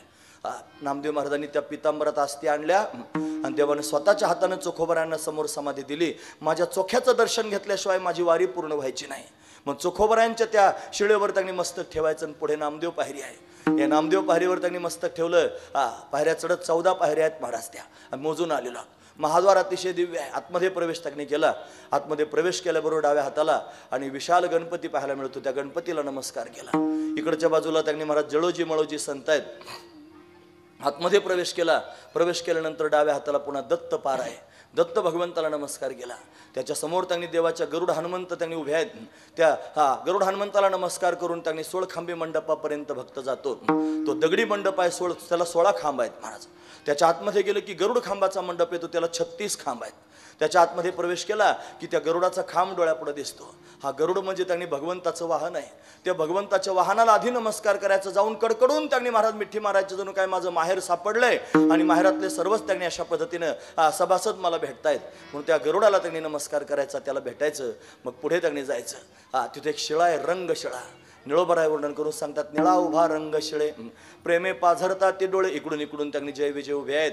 त्यांना डोळे भरून पाहायचं आणि पुढे त्यांनी रंगशिळेवर उभं राहायचं. कान धरून नाचेन गरुड पारी, त्याला गरुड पार म्हणतात. देवाच्या समोर कान धरून त्यांनी उड्या मारायच्या. मग तिथून त्यांनी महाराज देव पाहायचा. असा सुंदर दिसतो महाराज. त्याचं काय वर्णन करून सांगावं. त्याला पाहण्याकरिता जीव कासावीत झाला होता. त्याला पाहण्याकरिता मन चंचल झालं होतं. मन धावपळ करत होतं. एका जागेवर थांबत नव्हतं. मनाला फार तळमळ निर्माण झाली होती. देव का भेटत नाही. आणि त्या परमात्म्याच्या समोर मन जाऊन उभा राहिलेला आहे. दिव्य स्थिती त्या मनाला प्राप्त झालेली आहे. तो देव डोळ्यासमोर दिसतोय. हे समचरण सरोजम सांद्र नीलांबुदाभम जगननिहित पाणिम मंडनम मंडनानाम तरुण तुलसीमाला कंधरम कंजनेत्रम सदैधवलहासम विठ्ठलम चिंतयामी. त्या विठ्ठलाचं चिंतन त्यांनी मन करताय. ते मन त्यांनी भगवंताच्या समोर जाऊन उभं राहिलं. वृत्ती भगवंताच्या चरणाजवळ त्यांनी खिळून राहिली. आता देवापर्यंत त्यांनी जायचं. प्रथम भेटी आलिंगन, मग चरण वंदावे या नियमानुसार त्यांनी गेले. पण आधी डोळ्यानं भगवंताला पाहायला सुरुवात केली. अतिशय सुंदर आहे महाराज तो परमात्मा. तुम्ही ऐकतात ना सर्वजण. त्याचे चरण कर्दळीच्या गाभ्या समान कोमल आहेत. त्याच्या पायाची नख स्फटिकासारखी दैदिप्यमान आहे. त्याला पायामध्ये नुपुरं म्हणजे पैंजण त्यांनी धारण केले. ज्याचा चरणीची नुपुरे वाकी गरजती नभा, नभापर्यंत त्याचा आवाज त्यांनी खडकतोय. असे त्यांनी अलंकार भगवंताच्या चरणात आहेत. त्यानं पिवळा पितांबर धारण केलेला आहे. त्याची कंबर सिंहासारखी लवचिक आहे. त्याचं उदर त्रिवलीनं युक्त आहे. त्याची नाभी अतिशय सखोल आहे. त्याचं वक्षस्थल म्हणजे छाती विस्तीर्ण आहे. त्याच्या छातीवर ब्राह्मणानं मारलेला पायाचा ठसा श्रीवत्सलांछन शोभून दिसतंय. त्याच्या गळ्यामध्ये कमल पुष्पांच्या माळा आहेत. वैजयंती माला आहेत. तुळशी माळा त्याच्या गळ्यामध्ये शोभून दिसत आहेत. त्यानं 2 हात कमरेवर ठेवलेले आहेत. एका हातामध्ये शंख आहे, एका हातामध्ये पद्म आहे. त्याचा कंठ शंखासारखा सुंदर आहे. त्याच्यात त्यानं कौस्तुभ मणी धारण केलेला आहे. त्याच्या मुखकमलाची आभा काही वेगळीच आहे महाराज. त्याची हनवटी अतिशय मोहक आहे. त्याचे कपोल म्हणजे गाल अतिशय दिव्य आहेत. त्याची नासिका म्हणजे नाक सरळ आहे. त्याच्या भुवया धनुष्याकृती आहेत. त्याचे डोळे कमलासमान आनंददायक आहेत. त्याचं उंच असणारं कपाळ आहे. त्याच्यावर त्यानं मर्यागिरी चंदन लावलेलं आहे. त्याच्यावर केशराची उटी दिलेली आहे. त्याच्यावर त्याच्या आवडीचा बुक्का त्यानं लावलेला आहे. त्याच्या मस्तकावर सोनेरी रंगाचे कुरळे केस आहेत. त्यानं मोर मुकुट धारण केलेला आहे. त्याच्या कानामध्ये मकराकार कुंडले आहेत. त्याचे ओठ कुंदरू फुलासारखे लाल आहेत. त्याचे दात रत्नांची ओळी ठेवल्यासारखे सुंदर त्यांनी दिसत आहेत. तो गंभीर असणारा परमात्मा भक्तांकरताच विटेवर उभा आहे. समान चरण विटेवर ठेवून, समान हात कमरेवर ठेवून, समान दृष्टीनं भक्तांकडे पाहून स्मित हास्य करतोय आणि भक्तांना त्यांनी महाराज आश्रय देतोय. असा जगन्नियंता परमात्मा विटेवरती पाहिला. त्याच्या चरणांच्या ठिकाणी असणारं मन त्यांनी दृढ झालं आणि आता धावपळ त्यांनी करणारं जे मन आहे ते मन त्यांनी महाराज त्याच्या चरणांना पाहून त्यांनी महाराज धावायचं बंद झालं. त्या देवाकडे पाहिलं. देवा, अरे आतापर्यंत ओढ लागली होती तुझ्या दर्शनाची. माझं मन त्यांनी महाराज धावपळ करत होतं. हे मन तुझ्या चरणांना पाहून स्थिर झालं. आता कुठे धावेल हे मन मला सांग. आता कोठे धावे मना, आता कोठे धावे मना,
चरण देखलिया. तुम्ही ऐकतात ना सर्वजण. माझ्या शब्दांबरोबर प्रवास केला असेल तर विठोबा दिसला असेल महाराज. तो विठोबा असाच पाहिला पाहिजे. तो असाच आहे. त्याला पाहण्याकरिता मन तळमळलं पाहिजे. जगद्गुरु तुकोबारायांचं मन भगवंताच्या दर्शनाकरिता तळमळत आहे. ते तळमळणारं मन भगवंताच्या समोर जाऊन पोहोचलं आणि भगवंताच्या चरणांचं दर्शन झाल्याबरोबर त्यांनी मुखातून शब्द बाहेर पडले देवाकडे पाहून. देवा आता कोठे धावे मन. मन फार चंचल आहे महाराज. बहु चंचल चपळ जाता येता नलगेगळ अशी मनाची स्थिती आहे. हे मनो मधुकरो मेघो मानिनी बदनो मरु मामदो मर्कटो मत्स्यो मकारादश चंचला. 10 चंचल आहेत त्याच्यातलं 1 नंबर लागतो महाराज मनाचा. हे मन जर परमार्थात आलं तर परमार्थ होतो, नाही तर परमार्थ होत नाही. महाराज म्हणतात मनु राजा एक देहपुरी असे नांद तू त्याशी घेणारी पुत्र पौत्र सहोदर भारी त्याने कृपा केली आम्हावरी गा मनोनी आलो या देशा नाहीतरी होतो हिंडत दिशा. ही सगळी प्रमाण पाहून की मन परमार्थात प्रधान आहे महाराज. हा दृढ माझे मन येथे राखावे बांधून. तुकोबाराय भगवंताच्या समोर म्हणतात फार चंचल आहे. अर्जुन म्हणतो हे चंचल हे मन कृष्ण प्रमाथी बलवत दृढम तस्याहम निग्रहम म्हणणे वायुरी वसु दुष्करम. अरे वाऱ्याची मोठ घालता येईल पण मन बांधता येत नाही देवा. काय काय करे तो या मना. काय करे तो या मना. काय नाही नारायणा. नारायण करून राजे करी विवंचना.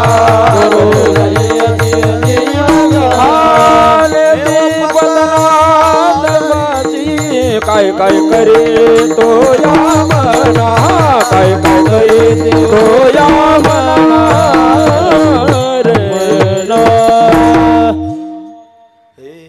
काय काय करीतो या मना पर हे न ऐके नारायणा.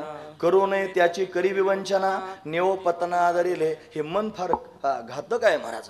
गती अधोगती मनाची हे युक्ती. मन लावा एकांती साधू संगे. जतन करा धावते सैरा ओढाळते. मान अपमान मनाचे लक्षण लाविल्या ध्यान त्याची करी. तुका म्हणे मन उतरी भवसिंधू मन करी बंधू 84चा अख्खा अभंगच आहे महाराज. म्हणून त्यांनी महाराज असं मन आहे महाराज. काय करावं या मनाचं. भगवंतानं सांगितलं मन मना भौमत भक्तो मध्याजिमाम नमस्कुरु मामे वैशिष्य सत्यंते प्रतिजाने प्रेयोसी मे. तू मन हे मीच करी माझी या भजनी प्रेम धरी सर्वत्र नमस्कारी मजा एका ते. देव मनाचा विषय झाला पाहिजे. म्हणून त्यांनी देवाचं चिंतन ज्या वेळेला मन करेल त्यावेळेला मनाला देवा वाचून करमणार नाही. या मनाचे एकनिके जे देखील या गोडीच्या ठाई सोके. या मनाचं एक चांगलं आहे महाराज. म्हणून त्यांनी मन यो मनुष्यानाम कारणम बंध मोक्ष हो. म्हणून त्यांनी मन माणसाला बंध मोक्षाला कारणीभूत आहे. हे मन भगवंताच्या ठिकाणी जडलं पाहिजे. मनाला देवाचा छंद लागला पाहिजे. महाराज म्हणतात सगळे प्रमाण माना वाटतात मला पण काय करू आता वेळ झाल्यावर हे रागानं बघतील माझ्याकडे. हे माझ्या मनाला गो छंद छंद माझ्या मनाला गो छंद नित्य गोविंद गोविंद नित्य गोविंद गोविंद माझ्या मनाला गो छंद छंद माझ्या मनाला गो छंद. मनाला गोविंदाचा छंद लागावा. मनाला रामाचा छंद लागावा. मग काय होईल. मन हे राम झाले मन हे राम झाले प्रवृत्ती ग्रासोनी कैसे निवृत्तीसी आले. प्रवृत्ती ग्रासोनी कैसे निवृत्तीसी आले. मन हे राम झाले मन हे राम झाले. हो किती प्रमाण सांगू. हे मन भगवंताच्या ठिकाणी लागलं पाहिजे. म्हणून त्यांनी महाराज मन स्थिर होण्याचं साधन आहे. त्याला आवड लागली पाहिजे भगवंताची. मनाला देवाची आवड लागली की मन देवाच्या दिशेने पळेल. मग त्याची चंचलता देवाच्या चरणाजवळ जाऊन थांबेल. ते स्थिर होईल. तुकोबाराय म्हणतात देवा असंच धावत होतं मन. या मनाला तुझा छंद लावला आणि छंद लागल्या कारणाने हे मन तुझ्यापर्यंत ओढत आलं. तुझ्या चरणांचं दर्शन झालं. आता त्याचं धावणं थांबलं. आता कोठे धावे मन. का बरं. तुझे चरण देखलिया तुझे चरण पाहिले. आता कुठं मन धावताय. म्हणून आतापर्यंत फार धावपळ झाली. धावपळीने माणूस शिणून जात असतो महाराज. धावपळीने माणूस थकून जात असतो. माझ्या मनानं आजपर्यंत तुला प्राप्त करून घेण्याची फार धावपळ केली. फार अट्टहास केला, फार शिनलो रे देवा. हा, पण आता तुझे चरण त्यांनी पाहिले ना, काय झालं? मागील परिहार पुढे नाही शीन झाली या दर्शन एक वेळा. एकदा तुझं त्याचं दर्शन झालं की मागच्या सगळ्या दुःखांचा परिहार होतो, पुढे कोणत्या प्रकारचा शीन राहत नाही. अशी अवस्था मनाला प्राप्त होते, चित्ताला प्राप्त होते, जीवाला प्राप्त होते. ही अवस्थाच महत्वाची आहे. ती अवस्था मला प्राप्त झाली. काय झालं? माझा सगळा भाग गेला, माझा सगळा शीन गेला आणि फक्त आनंदच आनंद जीवनामध्ये शिल्लक राहिला. महाराज वर्णन भाग गेला सीन गेला, भाग गेला सीन गेला, भाग गेला सीन गेला, भाग गेला सीन गेला, भाग गेला सीन गेला, भाग गेला सीन गेला, भाग गेला सीन गेला, भाग गेला सीन गेला. अवघ झाला आनंद, अवघ झाला, अवघ झाला आनंद, अवघ झाला आनंद. भाग गेला सीन गेला, भाग गेला सीन गेला, भाग गेला सीन गेला, भाग गेला सीन गेला, भाग गेला सीन गेला, भाग गेला सीन गेला, भाग गेला सीन गेला, भाग गेला सीन गेला. ए भाग गेला सीन गेला, अवघा झाला आनंद, अवघ झाला आनंद, अवघा झाला आनंद सीन गेला, अवघा झाला आनंद, अवघा झाला आनंद, अवघा झाला आनंद, आनंद आनंद. वा वा. अवघेचे त्रैलोक्य आनंदची आता, अवघेचे त्रैलोक्य आनंदची आता, अवघ त्रैलोक्य आनंदाचे आता, अवघ त्रैलोक्य आनंदाचे. चरणी जगन्नाथ चित्त ठेने, चरणी जगन्नाथ चित्त ठेने, चरणी जगन्नाथ चित्त ठेने. हे माय जगन्नाथ बाप जगन्नाथ, माय जगन्नाथ बाप जगन्नाथ, माय जगन्नाथ बाप जगन्नाथ, माय जगन्नाथ बाप जगन्नाथ, माय जगन्नाथ बाप जगन्नाथ, माय जगन्नाथ बाप जगन्नाथ, माय जगन्नाथ बाप जगन्नाथ, माय जगन्नाथ बाप जगन्नाथ, जगन्नाथ जगन्नाथ. अवघा झाला आनंदू. हे म्हणण्याचं अवघा म्हणजे काय? सगळं त्रैलोक्य आनंदाचं झालं. अवघेचे त्रैलोक्य आनंदाची आता. का बरं झालं असेल? चरणी जगन्नाथा चित्त ठेले. भगवंताच्या चरणाच्या ठिकाणी चित्त राहिलं, भगवंताच्या चरणाच्या ठिकाणी मन स्थिर झालं. म्हणून काय झालं? भाग गेला. सगळं त्यांनी थकवा निघून गेला, शीन गेला. आतापर्यंत ही सगळी परमार्थाची खटाटोप धावपळ केली ना, फार शीन झाला महाराज. म्हणून तो सगळाची सगळा शीन त्यांनी निघून गेला. भाग गेला, शीन गेला. अवघा संपूर्ण आनंद त्यांनी झाला, अवघा झाला आनंद. अशी अवस्था निर्माण झाली. आता काय शिल्लक राहिलं? आता काहीच नाही. आता फक्त तू आणि मी दोनच शिल्लक राहिले. विठो तुझे माझे राज्य नाही अनेकाचे काज. आता बायका नाही, पोरं नाही, सोयरे नाहीत, भाऊबंद नाहीत, घरदार नाही, मित्र नाही, सख्य नाही, कोणी नाही महाराज. आता फक्त तो आणि मी. परमार्थाचं शेवटचं टोक आहे महाराज. लक्षात ठेवा मी काय सांगतो ते. आणि असं त्याचं चिंतन करता करता त्यांनी महाराज त्याच्याशी एकरूपता निर्माण होते. चिंतने चिंतने तद्रूपता, तद्रूप अवस्था प्राप्त होते. हे तद्रूप होतात महाराज. आत्मस्वरूपाचं चिंतन करणारा योगी म्हणजे काय? योगच चित्तवृत्ती निरोधा. म्हणजे तो काय करतो? चित्तवृत्तीचा निरोध करतो आणि आत्मस्वरूपाचं चिंतन करतो. त्याचं चिंतन करता करतो तो आत्मस्वरूपावर आरूढ होतो. दिव्य स्थिती त्याला प्राप्त होते. भेद शिल्लक राहत नाही. थोड्या वेळ जागा झालं की खायला मागतो, गोष्ट वेगळी आहे. आता ज्ञानी पुरुष जो असतो की नाही, तो ज्ञानाच्या माध्यमातून तिथपर्यंत जातो. असं सहज ज्ञान होत नाही महाराज. हा त्याला अधिकार व्हावा लागतो. आता संपायच्या टायमाला अधिकार सांगायचं म्हणजे अवघड आहे. म्हणजे ज्या मनुष्याने या जन्मी किंवा पूर्वजन्मी निष्काम कर्म निष्काम उपासना करून अंतकरणातील मल आणि विक्षेप 2 दोष निवृत्त केले तर आवरण नावाचा दोष ज्याच्या चित्तात आहे, आवरण निवृत्ती करतो, साधन चतुष्टय संपन्न आहे, तो ब्रह्मज्ञान विचाराचा अधिकारी असा अधिकारी झाला. मग त्यानं साधना करायची म्हणजे यज्ञाधिकर्म आणि उपासना बहिरंग साधन. त्याच्यानंतर त्याने म्हणजे विवेक वैराग्य समाधी षटक मुमुक्षुत्व अंतरंग साधन. त्या श्रवण मनन निधिध्यासन त्याच्यापेक्षा अंतरंग साधन. मग तत्वम पदार्थ शोधन हे अत्यंत अंतरंग साधन. म्हणजे त्याच्या जीवनात श्रीगुरूंनी यायचं, त्या श्रीगुरूने त्याच्या मस्तकावर हात ठेवायचा, त्याला महावाक्याचा उपदेश करायचा. म्हणजे काना वचनाची भेटी सरिसाची पै किरीटी वस्तूची होणी उठी कवणी एक जो ज्ञानोबराय म्हणतात. मग त्याला सांगायचं तत्त्वम असे ते ब्रह्मत्व आहेस. मग त्याला तत्त्वमस्यादी महावाक्याचा हा उपदेश झाला. मग श्रीगुरु मस्तकावर हात ठेवतात ना, महाराज म्हणतात मस्तके ठेविला हात श्रवणी संगीतली मात पदपिंड विवर्जित केला नाम्या किंवा येऊन या कृपावंते तू काय स्वामी सद्गुरुनाथे हात ठेविला मस्तके प्रसाद देऊन केले सुखे. असे अनेक प्रमाण मला तुमच्या समोर सांगता येतील. म्हणून श्रीगुरूंच्या रूपात त्यांनी परमात्मा येतो. माझ्या विठोबाचा कैसा प्रेम भाव आपण देव वय गुरु. हा तो गुरु रूपाने येतो. मग काय करतो, लावून हात कुरवाळेला माथा सांगितलेले चिंतन करावे, हात लावून त्यांनी माथा कुरवाळतो आणि फार प्रेमाने तत्वबोध प्राप्त करून देतो. त्या तत्वबोधानं काय होतं, मीच देव आहे असं कळतं, अहम ब्रह्मास्मी.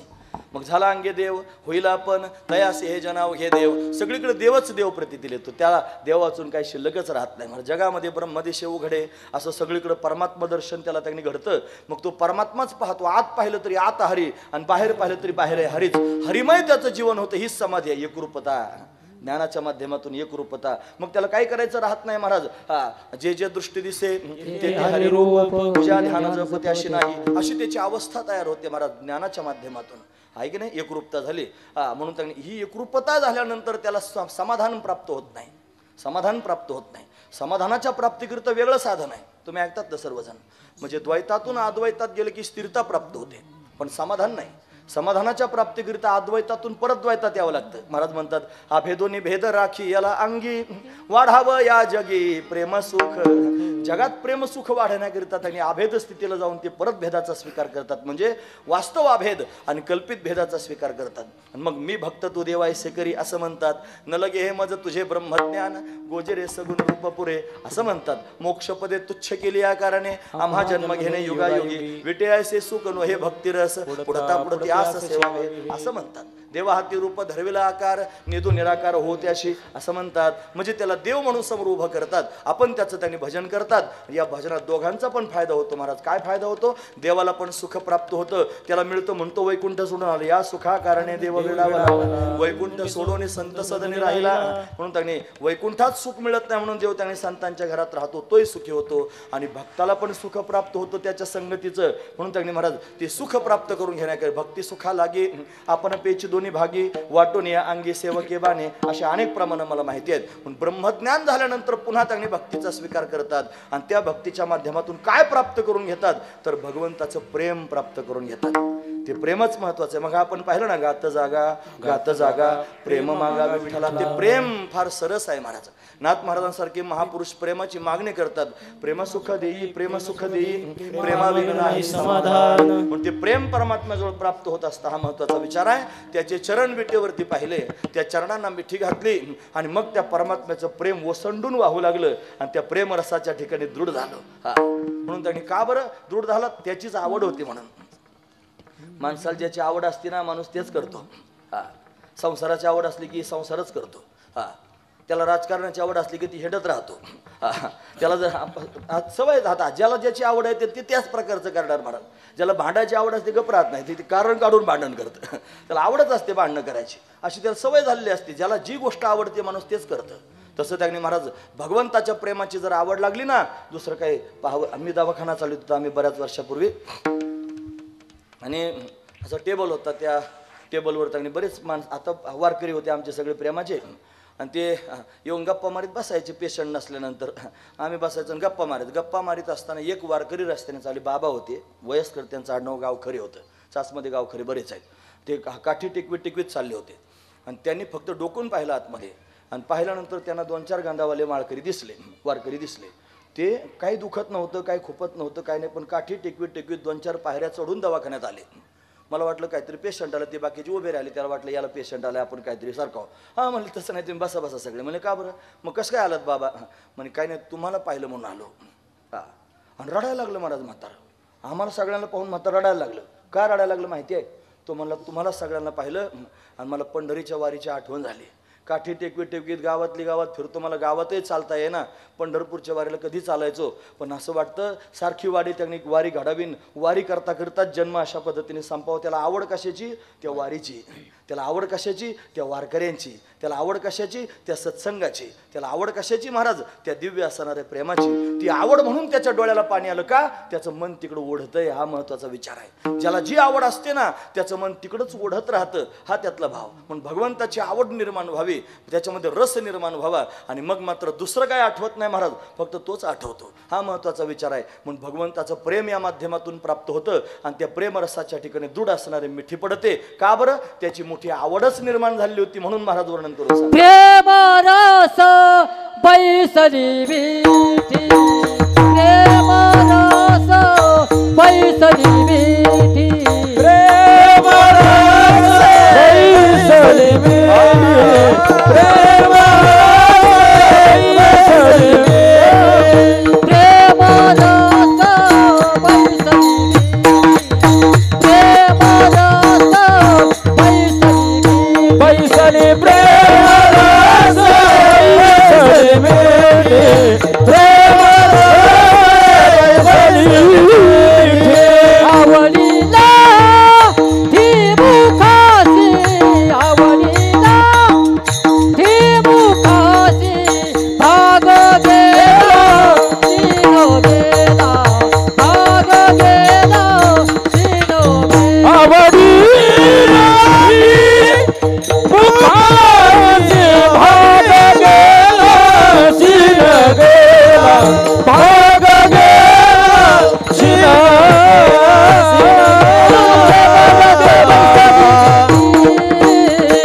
आवडीला ती मुखासी, आवडीला ती मुखासी, आवडीला ती मुखासी. प्रेमरस बैसली विठी, आवडीला ती मुखासी, आवडीला ती मुखासी, आवडीला ती मुखासी, मुखासी. भगवंताविषयीची आवड निर्माण झाली की भगवंताविषयीचं प्रेम आपोआप तयार होतं.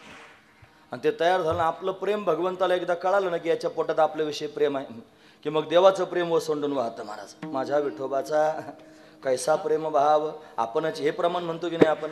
का बरं देवानं प्रेम दाखवलं तुकाराम महाराजांना? त्याचं कारण तुकाराम महाराजांनी देवावर प्रेम केलं. माझं प्रेम देवावर जडलं म्हणून देवानं त्याचं प्रेम दाखवलं. माझ्या विठोबाचं कैसा. का बरं त्यानं माझ्यावर प्रेम केलं? मी त्याच्यावर प्रेम करायला लागलो म्हणून. हा महत्वाचा विचार आहे. माझं प्रेम त्याच्यावर जडलं पाहिजे. आपण तोंडानं फक्त म्हणा नक्कल करा.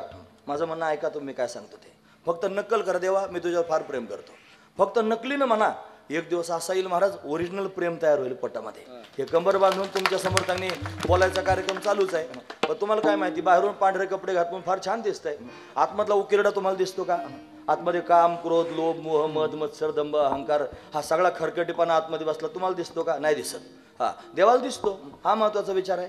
पण खरकटा जरी असला ना आणि तोंडानं खोटं खोटं म्हणून देवा मी तुझा भक्त आहे, तुझ्यावर फार प्रेम करतो, ते खोटाही स्वीकारतंय महाराज आणि खोट्याला मार्गावर आणतंय. ते खोटं खोटं म्हणलं तरी 2-4 सटके घालतं, चांगल्यापैकी सटके घालून म्हणतं आता बघ नीट बाटल चाक, हा चालायला सुरुवात कर. मग ते खरोखर त्याच्या दिशेने जाते. देवाची जर खरंच कृपा झाली, खरंच जर कृष्णाची कृपा झाली ना महाराज, हा की कृष्ण जगातले सगळे संबंध तोडून टाकतो.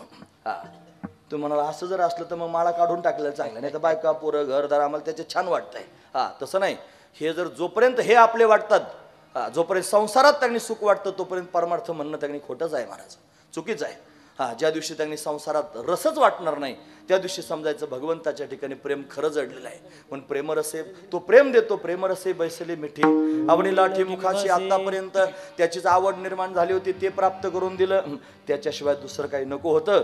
तो विठ्ठलच आमच्या करिता सर्वस्व होता. विठ्ठल बाप माय चुलता, विठ्ठल भगिनी आणि भ्राता, विठ्ठल विन चाड नाही गोता, तुका म्हणे आता नाही दुसरं कोण आहे? विठ्ठल कृष्ण माझी माता, कृष्ण माझा पिता, बहीण बंधू चुलता, कृष्ण माझा सगळंच कृष्ण त्यांनी झालं, कृष्ण वाचून जगात दुसरं कोणी राहिलं नाही, अशी अवस्था त्यांनी निर्माण झाली. तेच आमच्याकरिता भरभरून असणारं माप. या जीवनामध्ये काय प्राप्त करून घ्यायचं? श्रीमद भागवतामध्ये 6 प्रश्न विचारले सुरुवातीला.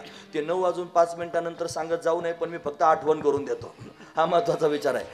तुम्हाला याला लांबवायचा विचार दिसतो. मला लांब जायचंय पंढरपूरला, कशाला लांबीत बसू? एकाएकी ब्रेक दाबलं तर तुटत असतंय म्हणून सारखं करून त्यांनी थांबतो 2 मिनिटात, लक्षपूर्वक आहे का? हा महत्वाचा विचार आहे. असा आहे. 6 प्रश्न विचारले. त्यातला पहिला प्रश्न होता महाराज, किम श्रेय? जीवनाची सफलता कशात आहे? जीवन प्राप्त झाल्यानंतर काय प्राप्त करून घेतलं पाहिजे? गंतव्यस्थान काय आहे? त्याच्यात काय श्रेय आहे ते सांगा. त्याचं उत्तर दिलं महाराज, आहे तुक्य प्रतिहताम या आत्मा संप्रसिद्धती. कोणत्याही प्रकारचा हेतू मनात न ठेवता भगवंताची भक्ती करणं हे श्रेयस्कर आहे. आणि एका वाक्यात उत्तर द्या म्हणलं तर त्याच्यात असं लिहिलंय, कृष्ण भक्तीत परम श्रेय. देवाला काही मागायचं नाही, देवाच्या समोर गाणं गायचं नाही, फक्त देवाचं भक्त व्हायचं. तुम्ही त्याचे भक्त झाले ना की तुम्हाला सगळं मिळेल महाराज. खरं सांगा, माणसानं बाप मागावा की बापाची संपत्ती मागावी? बाप मागावा. असं म्हणणं सोपं आहे. ओरिजिनल खरंच बाप मागतात का लोक? 2 जणांच्या वाटण्या झाल्या आणि एकाला वाटणीमध्ये सगळी त्यांनी संपत्ती प्रॉपर्टी गेली आणि तुम्हाला दुसऱ्याच्या वाट्याला काय म्हणले, म्हातारा म्हातारी तुझ्या वाट्याला जमून घेईल का कोणी? खरं सांगायचं हे म्हणाल किती सोपं आहे, बाप बाप मागावा म्हणून. कोणी बाप, पुराणात अशी कथा आहे महाराज. नभग नावाचा राजा होता. नभग आणि नाभागाची कथा त्यांनी आली. 2 जण भाऊ होते. वाटण्या झाल्या. वाटणीमध्ये त्यांनी सगळ्या भावाने ती सगळी संपत्ती घेऊन टाकली आणि भोळा बाबडा होता त्याला फक्त बाप वाट्याला दिला. ते म्हणे माझ्या वाट्याला, म्हणे तुझा बाप वाट्याला आहे. बाप म्हणला, अरे येड्या, ती सगळी संपत्ती घेतली, त्याला वाटणी मागतो. म्हणला, बाबा तुम्ही माझ्या वाट्याला आहात ना, मला बाकी जगातलं काही नको, तुम्ही माझं सर्वस्व आहात. हा महत्वाचा विचार. तुमच्याशिवाय मला दुसरं काय नको. बाप हुशार होता. पोरग जरी भोळं होतं तरी बाप हुशार होता. बाप म्हणला, चिंता करू नको. समोर त्यांनी यज्ञ चालू आहे. त्या यज्ञामधून त्यांनी जेवढी संपत्ती शिल्लक राहते त्या संपत्तीवर रुद्र भगवंताचा अधिकार असतो. यज्ञ पूर्ण झाला की संपत्ती शिल्लक राहिली न्यायची नसते, ती शिल्लक ठेवायची. रुद्र भगवान येतात आणि त्या संपत्तीवर अधिकार गाजवतात. पण त्या संपत्तीवर रुद्राचा अधिकार आहे. ते जर आले तर घेऊन जातील, नाही आले तर शिल्लक राहील, ती तू जमा करून आण. गेला त्यांनी भोळा. गेला की ती सगळी संपत्ती शिल्लक होती सगळी जमा केली महाराज त्यानं. सगळी संपत्ती जमा केली आणि त्याचं गाठोडं बांधलं. इतक्यात रुद्र भगवान आले. ते आल्यानंतर त्याने पाहिलं, काय करतोस? म्हणे संपत्ती जमा कर. ते म्हणे माझी संपत्ती आहे. रुद्र भगवान म्हणले. ते म्हणे माझ्या बापाने मला सांगितलं होतं तुमची संपत्ती आहे, पण तुम्ही जर आले नाही तर घेऊन यायचे म्हणून मी जमा करीत होतो. तुमची संपत्ती तुम्हाला राहू द्या, मी चाललो. असं खरं बोलला म्हणून रुद्र भगवान प्रसन्न झाले. आणि प्रसन्न झाल्यानंतर संपत्ती तर दिलीच दिली, पण मोक्ष प्राप्तीचं ज्ञान सुद्धा दिलं महाराज. कशामुळे झालं? बाप वाट्याला आला म्हणून. हा महत्वाचा विचार. मग बापाच्या संपत्तीची अपेक्षा करण्यापेक्षा बापाची अपेक्षा करावं. त्यानं तोंड भरून आशीर्वाद दिला तरी कल्याण होईल महाराज. महत्वाची गोष्ट आहे. तसं त्यांनी महाराज देवाकडून मागण्यापेक्षा, देवाकडून अपेक्षा करण्यापेक्षा देवाची अपेक्षा करावी. तो सगळं काय देईल हा महत्वाचा विचार आहे. पण जेव्हा साधं सत्यनारायण करायचं असलं की आपला संकल्प असतो ना, म्हणा मम आत्मना श्रुतिस्मृती पुराणोक्त पुण्यफल प्राप्त्यर्थम मम अस्माकम द्विपाद चतुष्पाद सर्वेषां स्थेय धैर्य ऐश्वर्य प्राप्त्यर्थम अभिवृद्ध्यर्थम. आता ते मी काय ब्राह्मण थोडाच आहे, पण ते सगळं त्यांनी महाराज लांबलचक अशी त्यांनी यादी असते. म्हणजे देवाकडे मागण्याची यादी असते. देवा मला एवढं त्यांनी पाहिजे हे मागण्याकरिता देवाकडे अट्टहास असतो. खरं सांगा, देवाला मागणारे समाजात जास्त आहेत, पण देवाला मागणारे समाजात फार कमी आहेत महाराज. नाही कळालं? देवाला मागणारे समाजात फार आहेत, पण देवाला मागणारे समाजात फार कमी आहेत. तुम्हाला बावळला का काय 9च्या दरम्यान? तसं नाही, मी बावळलो नाही, खरंच बोलतोय. अरे देवाला मागणारे म्हणजे देवा मला हे दे, देवा मला ते दे, देवा मला ते दे असं मागणारे फार आहेत समाजात, पण मला देवच पाहिजे असं म्हणणारे फार कमी आहेत महाराज. म्हणून मला फक्त देवच पाहिजे असे जे म्हणतात त्यांच्या जीवनामध्ये देवच भरभरून असणारं माप आहे महाराज. त्याच्याशिवाय दुसरं काही मागायचं नाही. तोच माझ्याकरता सर्वस्व आहे. मला देव प्राप्त झाला ना, जगातलं काहीच प्राप्त करून घेण्याची आवश्यकता नाही. कृतकृत्य असते. जे प्राप्त करून घेतल्यानंतर जगातलं काहीच प्राप्त करून घेण्याचं शिल्लक राहत नाही. ही कृतकृत्य अवस्था आहे. असा उपक्रम आपण केला होता. त्या उपसंहारावर आपण त्यांनी आलेलो आहोत. आपल्या जीवनामध्ये फक्त देव मागावा आणि देव जर प्राप्त झाला तर जगात काहीच प्राप्त करून घेण्याचं शिल्लक राहणार नाही. सर्व काही प्राप्त होईल. म्हणून आमचा उद्देश असाच आहे की तो जो विठ्ठल आहे ना, तो आमचं सर्वस्व आहे आणि तोच आमचं घवघवीत असणारं माप आहे. महाराज वर्णन करून सांग. तुका म्हणे आम्हा दोघे, तुका म्हणे आम्हा दोघे, तुका म्हणे आम्हा दोघे, तुका म्हणे आम्हा दोघे, तुका म्हणे आम्हा दोघे, तुका म्हणे आम्हा दोघे,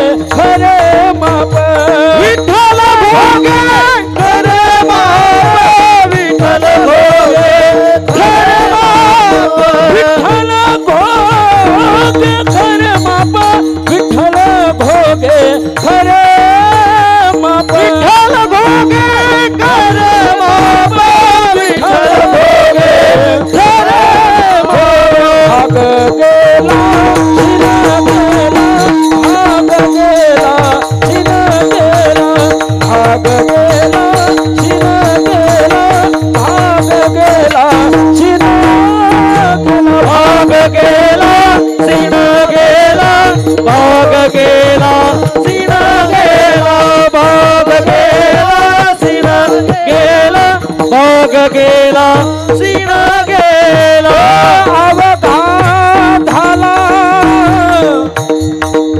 आनंद अवघात झाला आनंद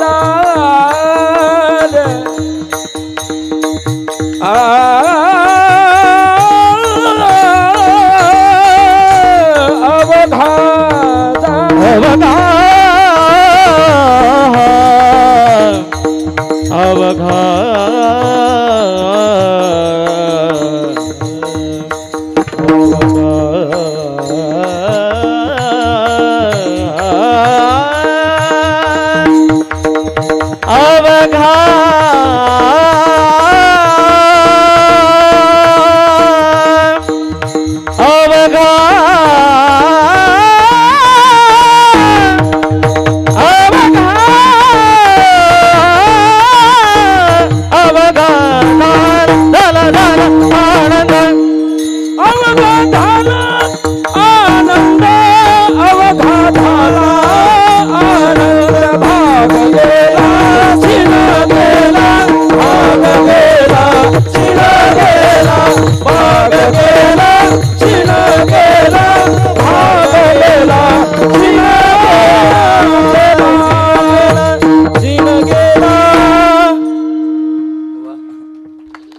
तुका म्हणे आम्हा जोगे विठ्ठल भोगे खरे माप तेच आमच्या जीवनातलं खरं सर्वस्व आहे, तेच त्याने आमच्या जीवनामध्ये श्रेयस्कर आहे.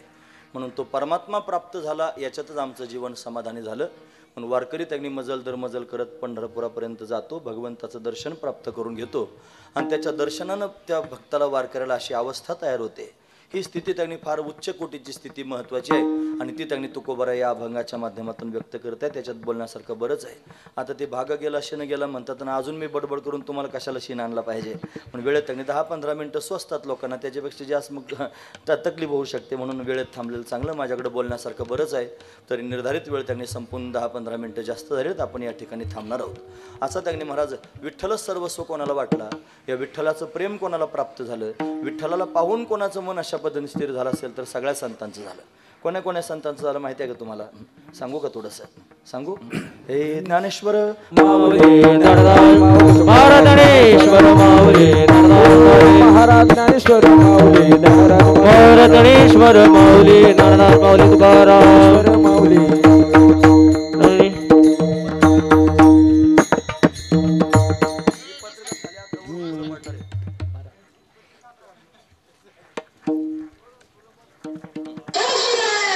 विठ्ठल जय जय माऊली नारायण माऊली महाराज माऊली नारायण माऊली महाराज ज्ञानेश्वर माऊली महाराज ज्ञानेश्वर माऊली नारायण माऊली ज्ञानेश्वर माऊली ज्ञानेश्वर माऊली नारायण माऊली ज्ञानेश्वर माऊली नारायण माऊली ज्ञानेश्वर माऊली नारायण माऊली ज्ञानेश्वर माऊली ज्ञानेश्वर माऊली नारायण माऊली ज्ञानेश्वर माऊली नारायण माऊली ज्ञानेश्वर माऊली नारायण माऊली ज्ञानेश्वर माऊली नारायण माऊली ज्ञानेश्वर माऊली नारायण माऊली ज्ञानेश्वर माऊली ज्ञानेश्वर माऊली ज्ञानेश्वर माऊली ज्ञानेश्वर माऊली ज्ञानेश्वर माऊली ज्ञानेश्वर यथामती यथावकाश भगवंताची सेवा करण्याचा प्रयत्न केला. झाली सेवा भगवंताच्या चरणी समर्पित करून याच ठिकाणी थांबूया. 2 तास बसून तुम्ही माझी बडबड ऐकून घेतली. तुम्हा सर्वांच्या अंतकरणापासून धन्यवाद. गुणवान मंडळींनी फार सुंदर साथ केली. तुम्हा सर्वांच्या अंतकरणापासून धन्यवाद. साऊंड सिस्टीम सहज आहे, मला चांगलं बोलता आलं, त्यांच्या अंतकरणापासून धन्यवाद. पंचकृषीतून भाविक उपस्थित आहेत, फार श्रद्धेनं श्रवण करत आहेत. सर्वांचे धन्यवाद करतो. महाराज मंडळी समोर बसलेले आहेत, मोठ्या मनानं श्रवण करतायत. सर्वांच्या चरणावर मस्तक ठेवतो. मस्तक माझा पायावर आहे. या वारकरी संतांच्या सर्वांना नमस्कार करून थांबतो. या सगळ्या संयोजकांनी आदरणीय श्री कोरे महाराजांकडे संपर्क केला आणि त्या संपर्कातून सेवेचा योग जुळून आला. आदरणीय श्री खेत्रे महाराज सारखे संपर्क करत राहिले म्हणून त्यांच्या या सगळ्यांच्या संपर्कातून आपल्या सर्वांच्या समोर आणि भगवंताची सेवा अशा पद्धतीने घडली. पण पुन्हा एकदा आपण सर्वांनी मिळून केलेली भगवंताची सेवा भगवंताच्या चरणी समर्पित करूया आणि याच ठिकाणी थांबूया. मोठ्या प्रेमानं भगवंताचं चिंतन करू. ते कसं, हे विठ्ठल जय जय विठ्ठल जय जय विठ्ठल जय जय हा बोललेले पुरी वेडे वाकुडे उतर क्षमा परत महाराज उच्चारिला तुकार क्षमा परत ज्ञानेश्वर राधाबाई व्यंकरा क्षमा परत महाराज तुम्ही सीता तुकाराम तुकाराम तुकाराम तुकाराम